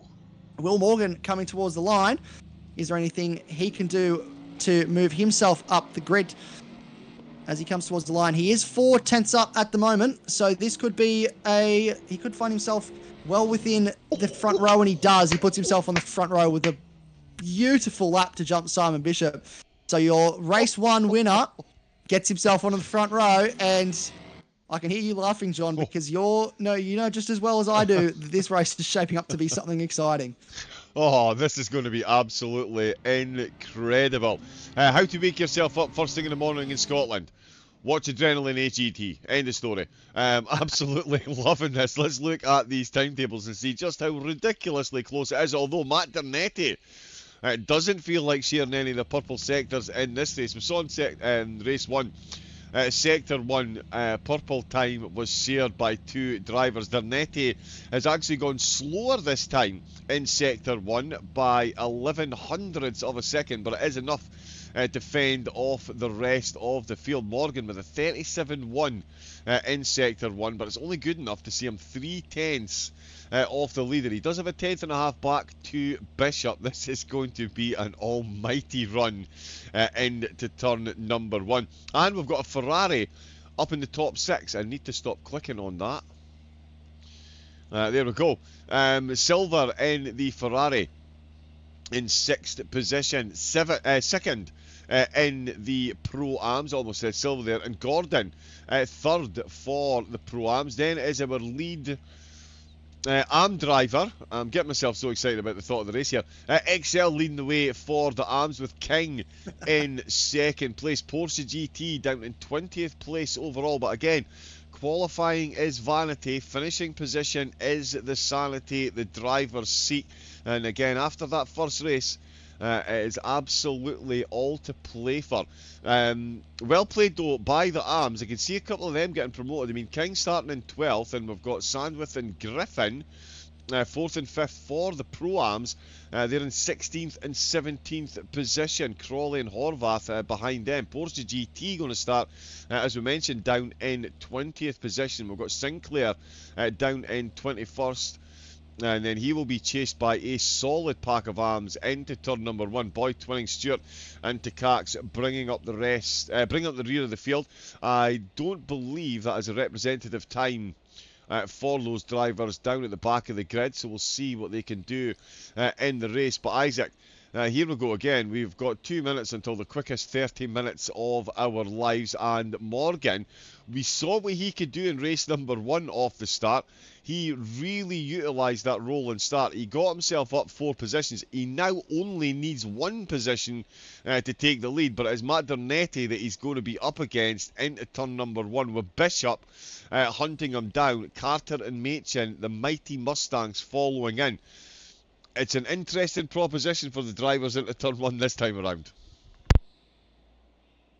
Yeah, it certainly is. And we saw Morgan get a really good start last time. That Bentley is absolutely flying off the line. It's so quick in a straight line. So Matt Zanetti's going to have to be on his A game if he wants to hold on to that lead coming into turn 1. We saw him drop to 3rd off the start last time, which tells me maybe the Aston is not as quick as some of the other cars around it. We've got 2 Fords in the top 5, Carter and Machin, the 2 TTR Westside teammates. So those boys will be looking to make moves early. Machin looking to make up for that error that he had. Well, not error, but that contact that he had at the start of race 1. Max Silver, I cannot speak the praises of this man highly enough. He is doing an amazing job for a man that is struggling with back pain. He's sitting in a back brace. He is P6 at the start of this race. He is 2nd in the Pro-Am class. I'm going to call him 1st in the Pro-Am class because I've really just stopped counting Matt Zanetti as a Pro-Am driver.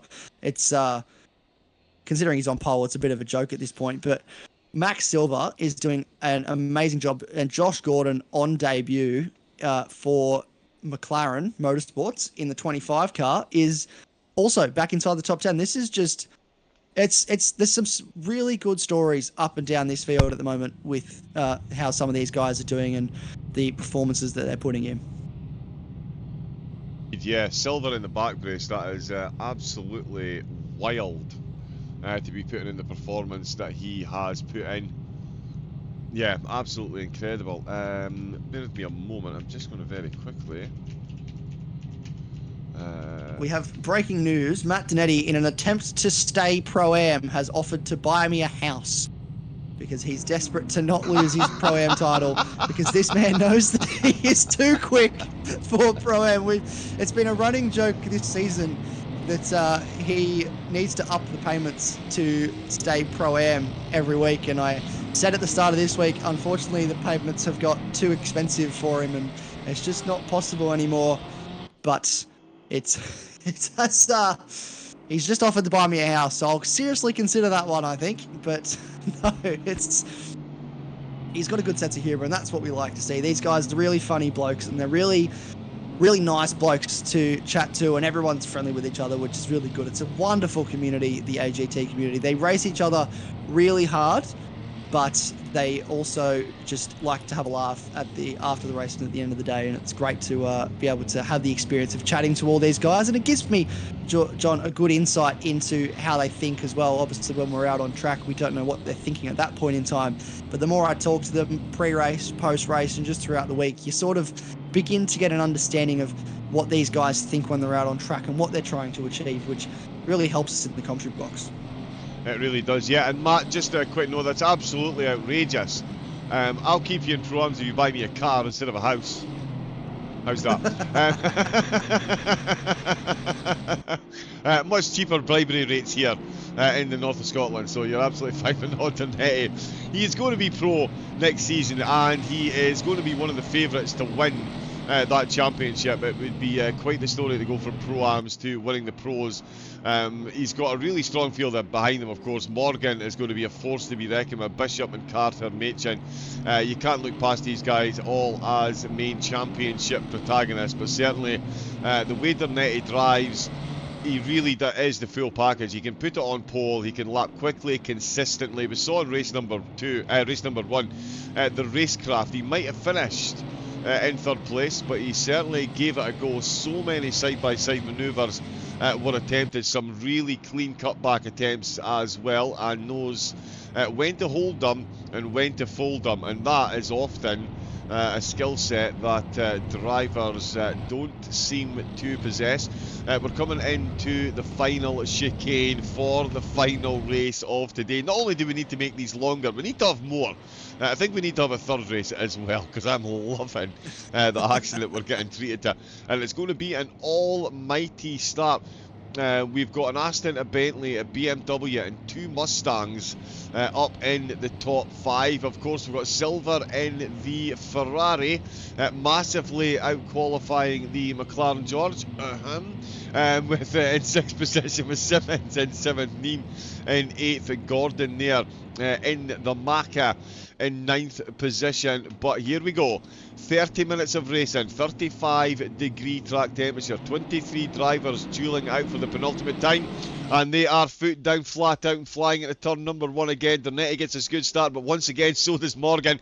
He's coming into turn number 1. Oh, drive through for Thomas for being out of position, and the Bentley's already in lead. Oh, and the Mustang's hit the wall and he's taking out the top 3. Oh, that's a huge crash there. Huge crash. Matt Dernetti took that one. So did Morgan. So did Bishop. They've all been absolutely thrown asunder as one of the Mustangs. Completely out of position there. Missed these brakes massively and ended up firing. It's King. It's King. Wow, he will not be king in the server today. He's missed these brakes into turn 1. He's collected the top 3. Dernetti is definitely not in first place. This is all going to massively update. I'm not even sure who is in the lead now. Now we're going to need to wait for them all to get through sector number 1. Look at the amount of damage on Neem's car. It was Cameron Neem. Yeah, it was Cameron Neem. That was the man that got 2 crossed up into turn 1. Not sure what happened. Maybe contact. We don't know.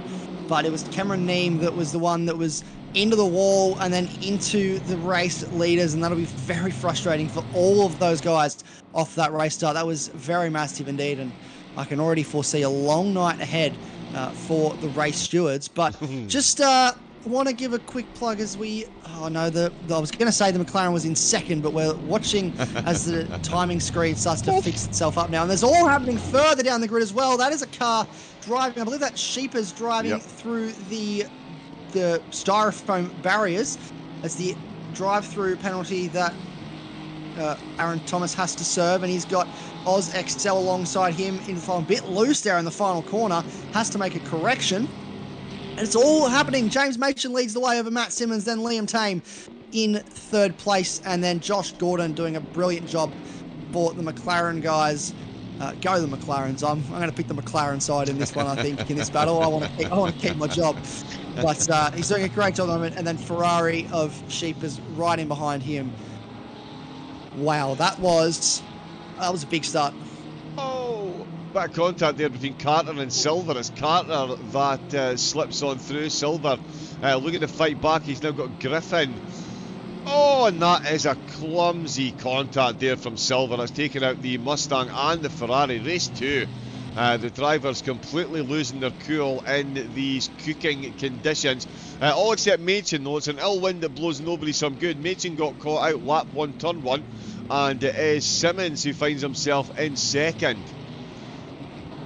Okay, yep. So I'm just checking someone with George in the background. But yeah, Tame in third. Machen. Absolutely flying start. Avoided the trouble. Sheepers is ahead of Thomas, who's got that penalty to serve. Morgan has recovered ever so slightly. He is in 10th place. Bishop is now down in 16th. Anything that Machen can do race 1. Let's see what Bishop and Dernetti can do in race number 2. And in fact, it looks like Bishop getting the move done on Sinclair there and closing right onto the back of Porsche GT. Another driver who managed to avoid the carnage there. Up to 14th position, now second in the Pro-Am. So a good start there. So it seems to be very much swings and rounders. Sorry, my hay fever medication catch up with me, Isaac, so I'll turn over to you. But it certainly swings and roundabouts. The drivers that suffered in race 1 have all got a clean start, and the drivers have got a clean start in race 1, all suffering in race 2. Machen leading the way, and some incredible battles now throughout the field as Bishop and Dernetti try and make back all these positions. Yeah, absolutely. There's a lot of work to do for these boys. Cameron Neem in the lane with damage. Can confirm, not sure by who, but he did get hit from behind. I've confirmed that with him.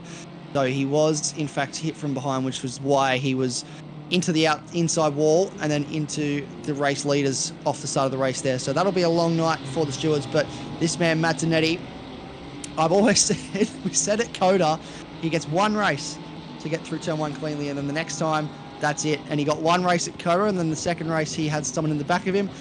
This race, he had a really good race start, a nice clean race start, and then Cameron Neame went bowling at turn 1 into the braking zone. So very unfortunate to be carrying a bit of damage on that number 51 car. And that was, I believe, trying to catch who that was. That's XL, and where are we watching? That's Simon Bishop. That's XL trying to get past Aaron Thomas, who has a drive-through, and he now dives into the pit lane. It's a massive time loss here for the drive-through. I'll get the percentages for you at home if you're watching, just so you know how long you lose just for serving a drive-through. But it is an absolute kicker around here at this circuit, because it's such a short lap, but it's such a long pit lane, and they run for so long through it. It's so frustrating having to go through the pits at this circuit. It drives me crazy, but nevertheless, we push on. There is still racing happening on track for these guys, and this is Les Sandwith, Simon Bishop, and Frank Horvath battling away for 11th, 12th, and 13th. Simon Bishop trying to make the move on these guys in front of him, but Les Sandwith is looking up the inside of Horvath and can't quite make that stick as well. That Porsche going very defensive into turn 6. These guys just pushing really hard at the moment. Simon Bishop trying to bide his time. I think he's just trying to be patient here to make sure that he doesn't get too caught up in whatever this battle is. But you can see here, covering the inside is Frank Horvath, and Les Sandwith gets past him. Can Simon Bishop go around the outside into turn 8? I think he might have. He has. That's a beautiful move around the outside, and very textbook from Simon Bishop to get that move done. But just looking up and down the field, yeah, it's Matt Zanetti up into 15th now, ahead of Sinclair King Porsche GT. So I think I'm actually 14th place for Matt Zanetti, because that was Porsche GT in behind him. So 14th place for Matt Zanetti, chasing after the top 10 places. That is Sam King, trying to work his way up the field. He's in 17th at the moment, still nursing a bit of damage on that Mustang. But there's a lot happening, and we're only 7 minutes into this race. Josh. Indeed. John. Yeah, indeed we are. Yeah, Morgan making his way back through the field. We seem to have a bit more camera control as well, which is always nice. Sheepers up into 5th place. Machin is doing Morgan type things up at the front. He's already 3.3 seconds in the lead. So there you go. Sim racing and racing in general, it really can be a cruel miss, as Machin in race 1 had to put a monster comeback drive on after taking contact. Whole lot of contact in front of him in race number 2. He is now strolling away in the lead with his main protagonists for potentially taking that race win much further down the field. Bishop has just disposed of Sandwith. So he's already back to 11th. Matt Dernetti has already set the fastest lap of the race, and imagine he will just keep going faster and faster. King and Porsche GT now having themselves a bit of a battle through the infield section. These two looking, and the McLaren just having a bit of a touch on the grass. That's going to invite the Mustang up the inside, and they're going to go side by side through turn 9. They're both going to survive on the exit just about. Oh, and they have just both survived that there, but King is certainly looking quicker than Porsche GT at the moment. This is for the final podium positions in the ARM class, so this is 4 points and position. He sends it to the outside line. Is he going to have enough room there? No, he's not. He's looking for the cutback, and Porsche GT and the McLaren just finding his way onto that outer curb, and that is King safely through and up into second. In the arms, Matt Dernetti has had the fastest lap taken from him by Machin up at the front. He is about to take Horvath in the Porsche. No surprise there, the Aston in a straight line is a completely different beast to the Porsche. So that is Dernetti already up to 13th position. As yet, Horvath in the Porsche. Bishop is in 11th place with Morgan now in 8th position. Gordon and Tame are having themselves a battle then. So we do have a McLaren ahead of the Ferrari. So my apologies to the Ferrari drivers for cursing the commentator here after singing the praises and downplaying the McLaren. Gordon having absolutely none of that talk. He is leading the way in the Pro-Ams, which is no mean feat when you consider that Nettie is in that field. He's currently 4th. Gordon looking to get himself onto an overall podium, and that would be quite the show. And the McLaren versus the BMW, this is going to be a solid battle between these two. We'll see how that one irons out. We know what pace Morgan has got, and he can craft out an overtake as well. Got 4 done, lap 1, turn 1 in race number 1 today. It's now Silver.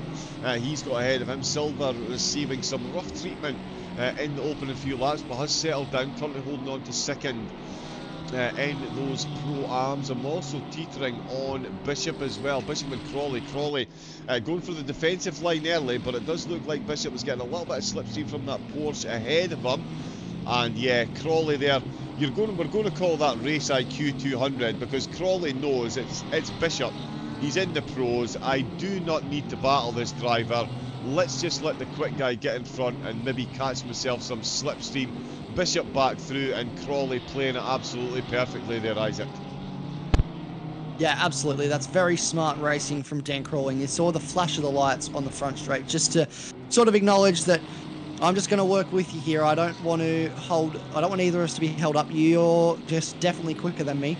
But yeah, I don't want to make a big drama out of this. He's done very well. Matt Donetti working his way through the field as well. We can see Josh Gordon on screen at the moment, chasing down Liam Tame. He's doing a really good job. XL has actually got past the Ferrari of Shepherd's and is up into 5th place.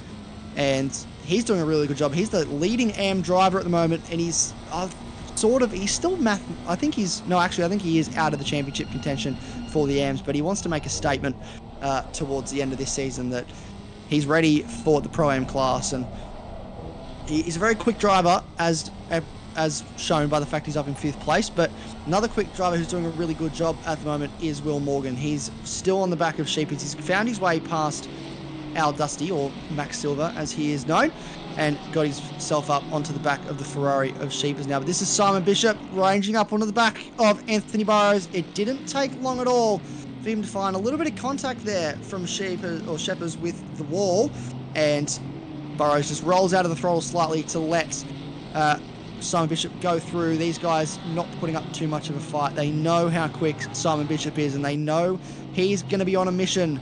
He is going to be on a mission to catch up to the cars in front and make up places. There's still 17 minutes to go in this race, and I'm rubbing my hands together at the fact that we could still see Simon Bishop on this podium because the cars in front aren't too far spread out at the moment. It is Machen still leading the way with a 3.5 second lead over Matt Simmons in this race, and then it's 4 seconds back to Liam Tame and Josh Gordon, who are battling away for the back end of the podium. This is Sam King ranging up onto the back of Nick Carter and Mark Sinclair, and he's doing a really good job as well in the 59 Mustang, filling in for James Hammond this week, who's busy renovating his house. Actually, that's why he's not racing with us this evening. And that's a move up the inside for Nick Carter on Mark Sinclair. Very clean, very textbook move into turn 8 from the TTR West Side driver, and that finds himself up into 15th place now, so up into the top 15, and he can set after Frank Horvath. Indeed he can, yeah, and King just having a bit of a moment there. Perfect opportunity for him to close that gap, but loses his way ever so slightly through 9, 10 and 11, and has dropped a bit of pace there. Loving the fact that we've got some camera control back. Let's not talk about it out loud in case we jinx it. Morgan and Sheepers, they're still going at it for 6th place. Gordon still looking for an overall podium in the McLaren. That would certainly have the Adrenaline GT admin absolutely out of their seats. And again, apologies to all the Ferrari drivers for jinxing you at the start. Let's see what Morgan can do against Sheepers. We've seen the absolute raw pace that Morgan has got. We haven't seen much in the way of in-race overtakes after getting 4 done off the start line. Oh, and he knows where to put that car. He is absolutely nibbling away at Sheepers' lead there. It did look like Sheepers was a bit unsure as to where to put the car. Do I go defensive? Do I stick to the racing line? is this overtaking manoeuvre inevitable? I would say yes. It's a case of when rather than if. He sends it around the outside in the middle of the infield section. Can he? Oh, Sheepers hang on to the position. No, he can't. He's gone a bit loose on that inside curb. And I tell you what, Morgan has then put two wheels onto the gravel. That slowed him down. And they don't want to be slowing them down too much because that is Simon Bishop. He is not far behind at all, and he's got Silver pulling him along. Morgan still trying to get his way past Sheepers. He's looking for the outside line. He's not going to have the run here. Is he going for the mighty cutback? Nope, not close enough for that one. And all that's doing is bringing Silver and Bishop into this battle. So the battle between Morgan and Bishop that we thought we were going to see for the podium, we're now going to see play out through 7. Oh, that was some extra steering input there from Morgan, Isaac. That is a brown pants moment if I've ever seen one. That car was loose and I saw it going into that outside wall for all money. So he's done a brilliant job to catch it and not lose mostly a position from that, because Max Silver is right in behind him. Oh, another correction there on the exit. This car is sliding all over the place. So he's pushing this car to the absolute limits. And it tells me the pressures have come right up on this car sitting in behind the Ferrari. He is very loose at the moment. You can see from this beautiful in-car cam shot that we've got, just the steering wheel, the minor adjustments he's having to make mid-corner. Look at that, the snap of oversteer this car is having at the moment. And look at the slide through turn 7 on the run down towards turn 8. He is trying to wring every single bit out of this car that he possibly can. And it's making it very difficult for him to get past the car in front. Whoa, this is all going on at the moment. They're all within, you can throw a blanket over these four at the moment. And Simon Bishop, he just wants to get through this as clean as possible to make up positions. But that number 210 is all over the place. Sheepers still holding on to 6th place at the moment. And look at the Max Silver. He's sizing up a move up the inside into turn number 13. There's a bit of contact between the two cars. This is a free kick for Sheepers. He's going to get away here. Will Morgan holds on and Dusty falls in behind. Max Silver slots in behind the very loose. You can see it getting loose again. This is still going on. This car is sliding all over the place, this Bentley. I do not know how he has not lost control yet. He's doing a brilliant job. Ranging up to the back now is the 75 car on the 210 up the inside into turn 1. Simon Bishop just watching on at the moment, waiting for his moment. Sweeps around the outside. Beautiful defensive move from Will Morgan. Simon Bishop looking up the inside of Max. Does get the move done there. So Max Silver will drop down behind Simon Bishop. That was a very intense couple of corners there. It really was, yes. Silver just making a bit too much contact with the curb, unsettled the car a bit too much to get the overtake done, and unsettled it a bit too much to keep Simon the Machine Bishop behind him. Bishop now back up to 8th position, so it is quite the comeback charge for him. Dernetti is in the top 10 and he is closing up to this battle as well, so we may well still see a Dernetti Bishop Morgan battle before the end. That cannot be 18 minutes gone already. What? Someone please explain to me how time works. Because I thought you're 47 years old, it turns out I'm being re-educated on the passage of time. Horvath with Sinclair and Sandwith battling away for honours in the Pro-Am class. They are 5th, 6th and 7th at the moment, but those positions could all change. The Porsche stuck in between the Ferrari and the Aston. I don't imagine that's too comfortable a spot for a Porsche driver around the track with this much banking and high speed sections. Let's keep an eye. I'll tell you what, let's give Machin some camera time out in the lead first. 2.5 seconds, so Matt Simmons is closing up on him. Oh, here we go. Tame looks to be the safest driver on grid at the moment. He has got a good 1.8 seconds back to Gordon, and Gordon's in the Pro-Ams. So Tame looking for a Pro podium and an overall podium at the minute. XL as well in the top 5. That's a Pro and a Pro-Am. It's an look down the grid. Will Morgan making a move. I'm so sorry to interrupt, but I just saw that happening through turn 6, and it's all happening. Sheepers and Morgan were side by side, and that is Simon Bishop now ahead of Will Morgan as they come down towards turn 8. Sheepers is doing a really good job of just parking the car where it's so awkward for the car behind to try and get past. You can see the positioning he used through turn 8 on Simon Bishop meant that Simon just had to sort of see the position as they came through this 9, 10, 11 complex. And then as they run down towards turn 12, he's got the drive for Simon Bishop. He's going to look up the inside. Shepherd's is covering into turn 13. This is going well for Shepherd's at the moment. He's probably very nervous though. He's got a BMW and a Bentley filling his rearview mirror, and just look at the pack that's starting to form behind these guys. That's 1, 2, 3, 4, 5 cars, all within about a second of each other, and Anthony Burrows is not too far behind that either. So this is shaping up with 10 minutes to go. Where does the time go? Bishop has a look up the inside of Shepherd's into turn 1. Can he make that move stick? Not quite. Morgan now has a sneaky look at Simon Bishop. These guys are going... The gloves are off. The gloves are off. Gone.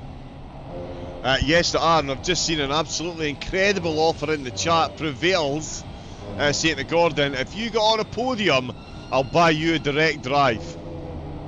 Oh, never mind the house. That is an offer. I'll have one of those, please. I mean, I've already got one, but yeah, no, direct drive wheel for Gordon.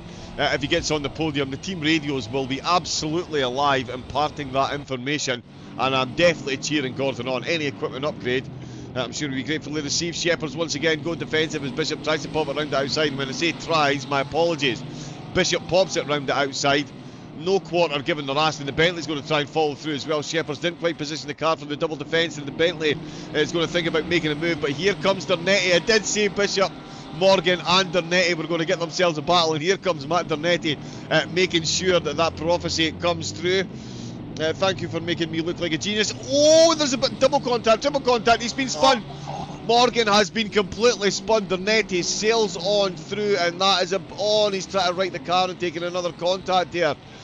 Oh, Morgan, the debut of dreams, and it's now turning into an absolute nightmare for him after that comeback drive. To contact himself in turn 1 on the comeback, now finds himself tumbling down the order. I'm just going to wait on board and see where he now is. A few cars went past 13th position. He's got 8 minutes left. Where does that go? Shepherds now in 11th. It is Silver, Dernetti and Bishop all comfortably in the top 10. We've got 1.7 seconds separating Bishop and Dernetti at the moment. And not only that, since we last checked in, the gap between the top two has halved.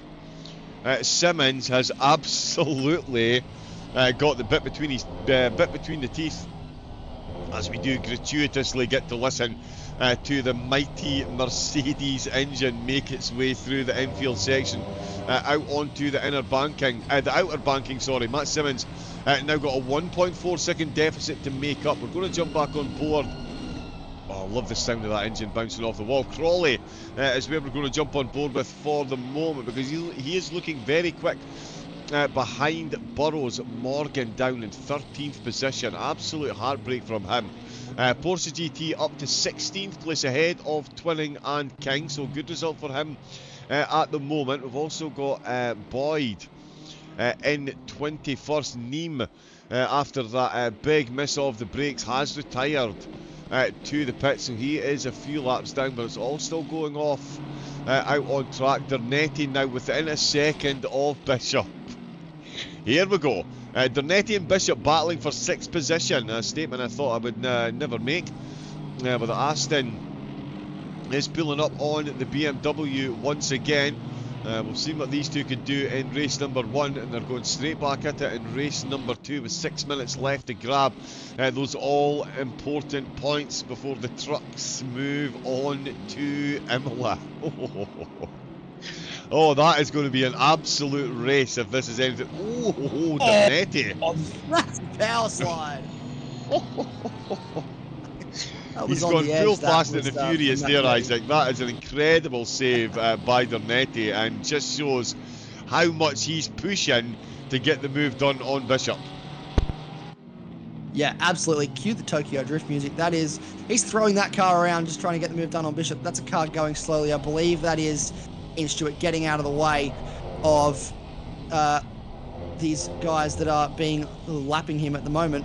But Martinetti, he's desperate to get past Simon Bishop. He wants to get one up on the incumbent champ of AGT. This should be enough for Simon Bishop today to wrap up the championship, but obviously that'll be celebrated next time out at Imola when we know for sure. But he's doing a really good job at the moment, these two. They were right down the order at the start of this race, and they've come back through the field, as we knew they would, really. And it's 3.5 seconds is the gap to AusXL. If they can lap as fast as they have been, I'd say with 5 minutes to go, they'll probably range up to the back of him with the opportunity to make a move. 1.5 seconds at the moment is the gap for the lead of this race. Morgan's still 13th, trying to find his way up the field. Massive power slide through the final corner for him as well. That car is still all over the place. There's a lot of cars that I think are starting to struggle with tyre wear. It's very hot, 35-degree track temperature. Crawley is Nick Carter for company in behind him, and Anthony Burrows for company in front of him. He's in a bit of a sandwich at the moment, but he's got pace. Nick Carter does behind him as well. He's on the charge, remember, from that turn 1 contact early in the race. So he's looking to make up positions, and here we go, looking at the rear end, a brilliant cover, but that's going to escort Burrows wide. He had to carry more speed than he would have liked, compromised his race line through turn 6 and in through turn 7. This is a good run from Crawley as they run down the front, or the back straight, towards turn 8 to the outside, deep on the brakes. Nick Carter also having a look there, almost 3 wide for a second there. I thought we were going to get a little bit of contact between Crawley and between Burrows, but I think that is job done. Burrows dropped down behind both of them. A little bit of wheel-to-wheel contact there. We may have to look at that. I think the stewards are going to have their work cut out for them after this race. Yeah, I think it's safe to say the stewards' pencils will have to be fully sharpened after this one. It's been an action and incident-packed race, and we've still got more to come with less than 4 minutes to go. Bishop and Dernetti, both podium protagonists, both in line to win their respective championships, and it looks like that Aston is going to think about a move up the inside into turn number 1. He is indeed. He's got his front wheel along with the back wheel. Oh, and they've made contact on the turning. Both of them completely facing the wrong way there, and Dernetti is just trying to reverse off the track and collect for himself a Ferrari, which now runs off track as well. It's all gone the way of the pair in the closing few laps. No mistakes for XL Gordon. It looks like that direct drive wheel could well and truly be out of the window. Let's see what Morgan can do in the Bentley in the closing couple of laps. He's got Shepherd's in the Ferrari just ahead of him. I don't think Carter and Crawley, oh no, they are that close. Oh, Dernetti, oh yeah, of course Dernetti's dropping down the order after that contact. We're just waiting on him to settle into his position. He's back behind Morgan. Yeah, I do believe, yep, so that is him confirmed then. Dernetti down into 13th, more importantly 4th place in the Pro-Ams. So yeah, his championship party is definitely going to be put on hold. A lot of drivers within half a second of one another. Machin has steadied the ship. He's still holding the fastest lap. Simmons, he's now fending him off. He's keeping that gap at 1.5 seconds. That's the last couple of laps now. It's been at that. It was closing in Simmons' favour. Machin not fancy giving up the lead, so he's got the foot back down. Reminding everyone that he is the fastest driver on track at the moment. And is maintaining a 1.5 second gap. XL now all over the back of Gordon. Gordon again, a driver that won't be doing anything too crazy here. Neither will XL, to be fair. They're both leading their splits. And for Gordon to finish ahead of Dernetti at the top of the Pro-Ams, that's quite the feather in the cap, it has to be said. Because we've seen what Dernetti can do so far. Morgan still behind Shepherd's. And we've got a car. Oh, and that's a Ferrari off track. Is that Sandwith? No, it's not Sandwith coming through. That's one of the blue flags just getting out of the way. I think we did just see a car. Yeah, Sinclair just making his way out of the pits, I believe that was. So that's going to put him down on the drivers ahead. So a bit of damage having to be repaired there. Morgan still all over the back of Shepherd's and XL. Still on the back of Gordon, and Machin now stretching that gap. He's got up to 1.9 seconds. So he's taken. Yep, he's pulling away. Yep, he really is. In the close. Oh, and there we go. Morgan around the outside of Shepherds. We've seen so many overtake attempts in this corner. He is definitely going to be carrying a bit of damage. And it's safe to say that that Bentley is on what we like to refer to as an esports setup, i.e. it's like it's on ice. Oh wow, that is a big mistake by Shepherds here. Well, I say a big mistake. In the grand scheme of things, it was a minor error, but that is more than enough to invite a driver like Morgan into the overtaken fray. And Silver, he might be in the back brace, but he is certainly in the slipstream. Is he going to sneak a double overtake on what is the final lap? There's only 22 seconds of this race gone. 22 seconds of this race left. How does that even happen? I think this is the final lap for the race leader. And he's now got a 2.1 second gap over Simmons. He really has managed his gap up at the front, and he is now stretching it out in the closing stages. XL still looking for the overtake. Morgan still trying to get his way past Shepherds. He's sandwiched between the Ferraris.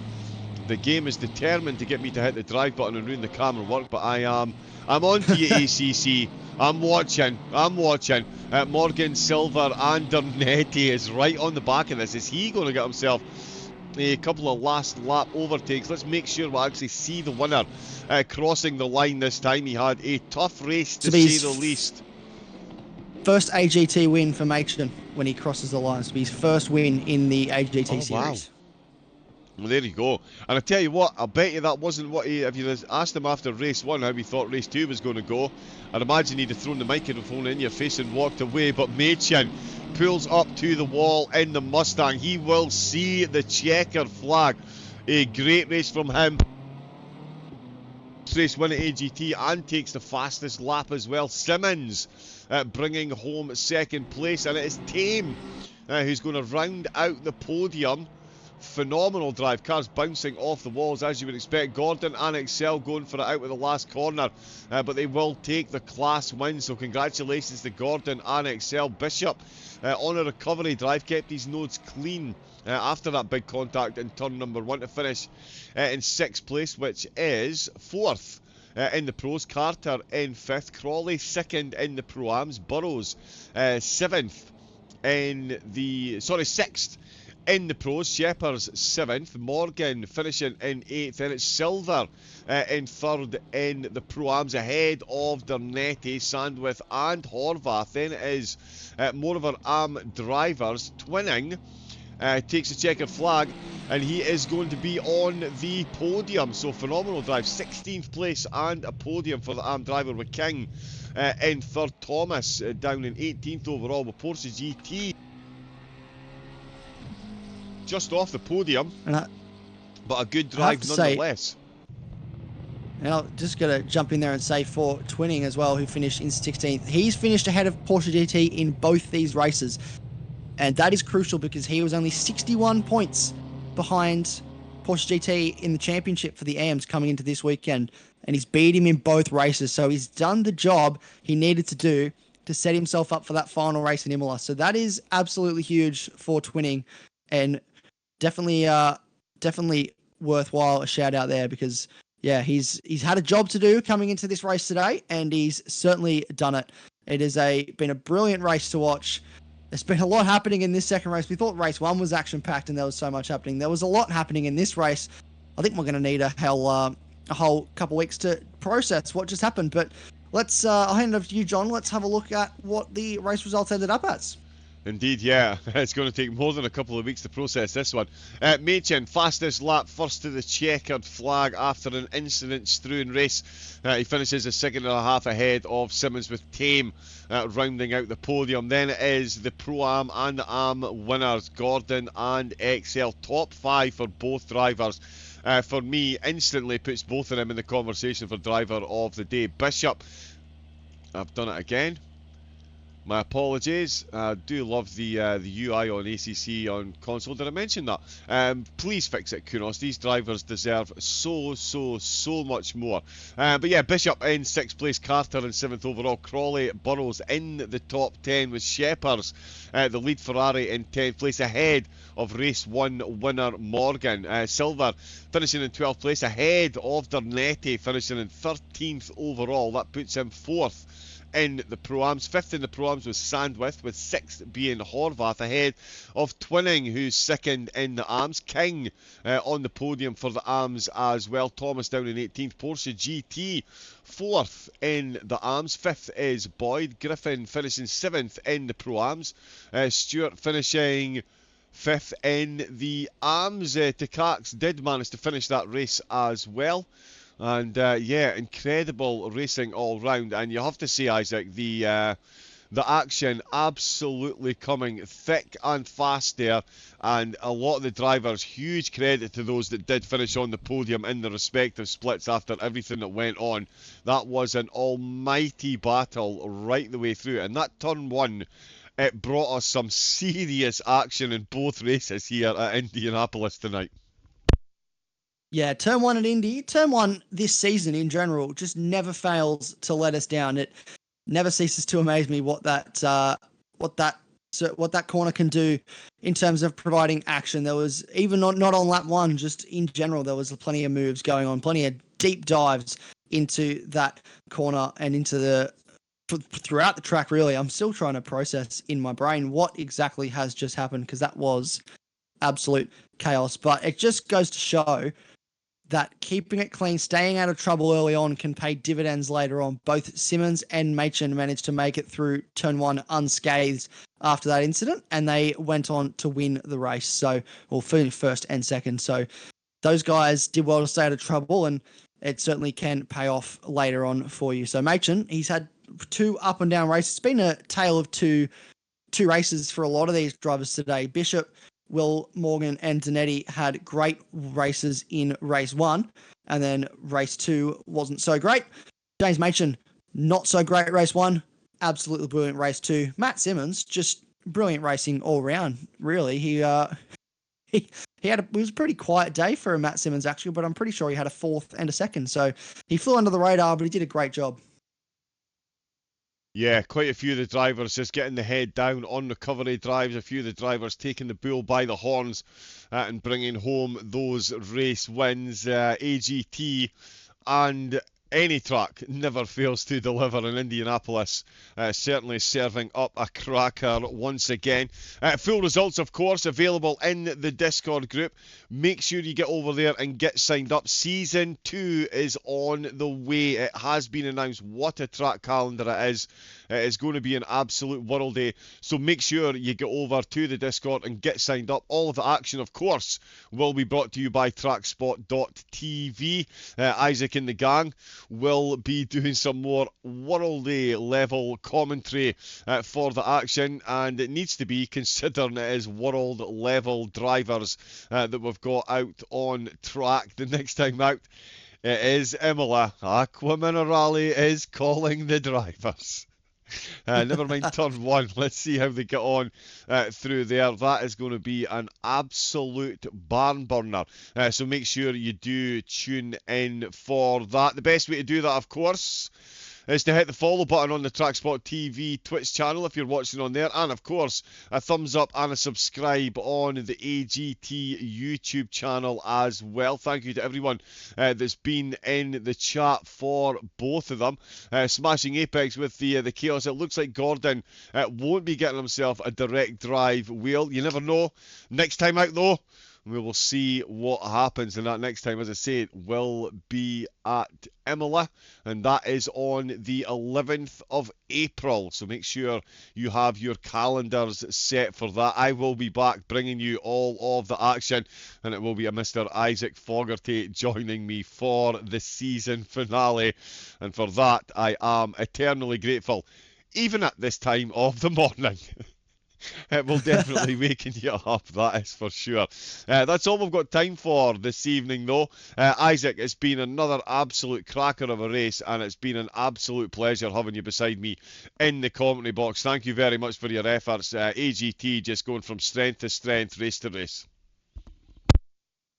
Absolutely. Thank you very much. It's been an absolute pleasure to work alongside you. You're excellent at what you do, and these guys are excellent at what they do, which means that it's just a lovely, cohesive relationship. Once they get on track and you get behind the microphone, it's brilliant to watch, and I'm just grateful to be along for the ride. Yes, I am going to blow smoke for you, because I think you deserve it. But it's been great. It's been a pleasure. Thank you all for watching at home and for listening to us dribble on as we do when we talk about these guys going around in circles. Yep, it's just one big fanboy association here at the moment. So, but yeah, thank you to the organisers, AGT. And again, well done. We had a bit of a server issue today. Quick, clean, concise fixing of that to bring us the racing action. And of course, we will be back for Imola next week. Thanks to everyone that's been in the chat as well, and thank you wholeheartedly to the drivers for the show that you put on. Absolutely makes it worth getting out of bed this time of the morning to cover this action. And again, Imola next time out, 11th of April. Well, that is all we've got time for this evening. Do everyone enjoy the rest of your day or evening, and we will see you all again on the 11th. And with that, it is a good night from Isaac. Bye, everybody. And it is a good night from me. Till next time, stay safe, take it easy, and have a great rest of your night. Good night.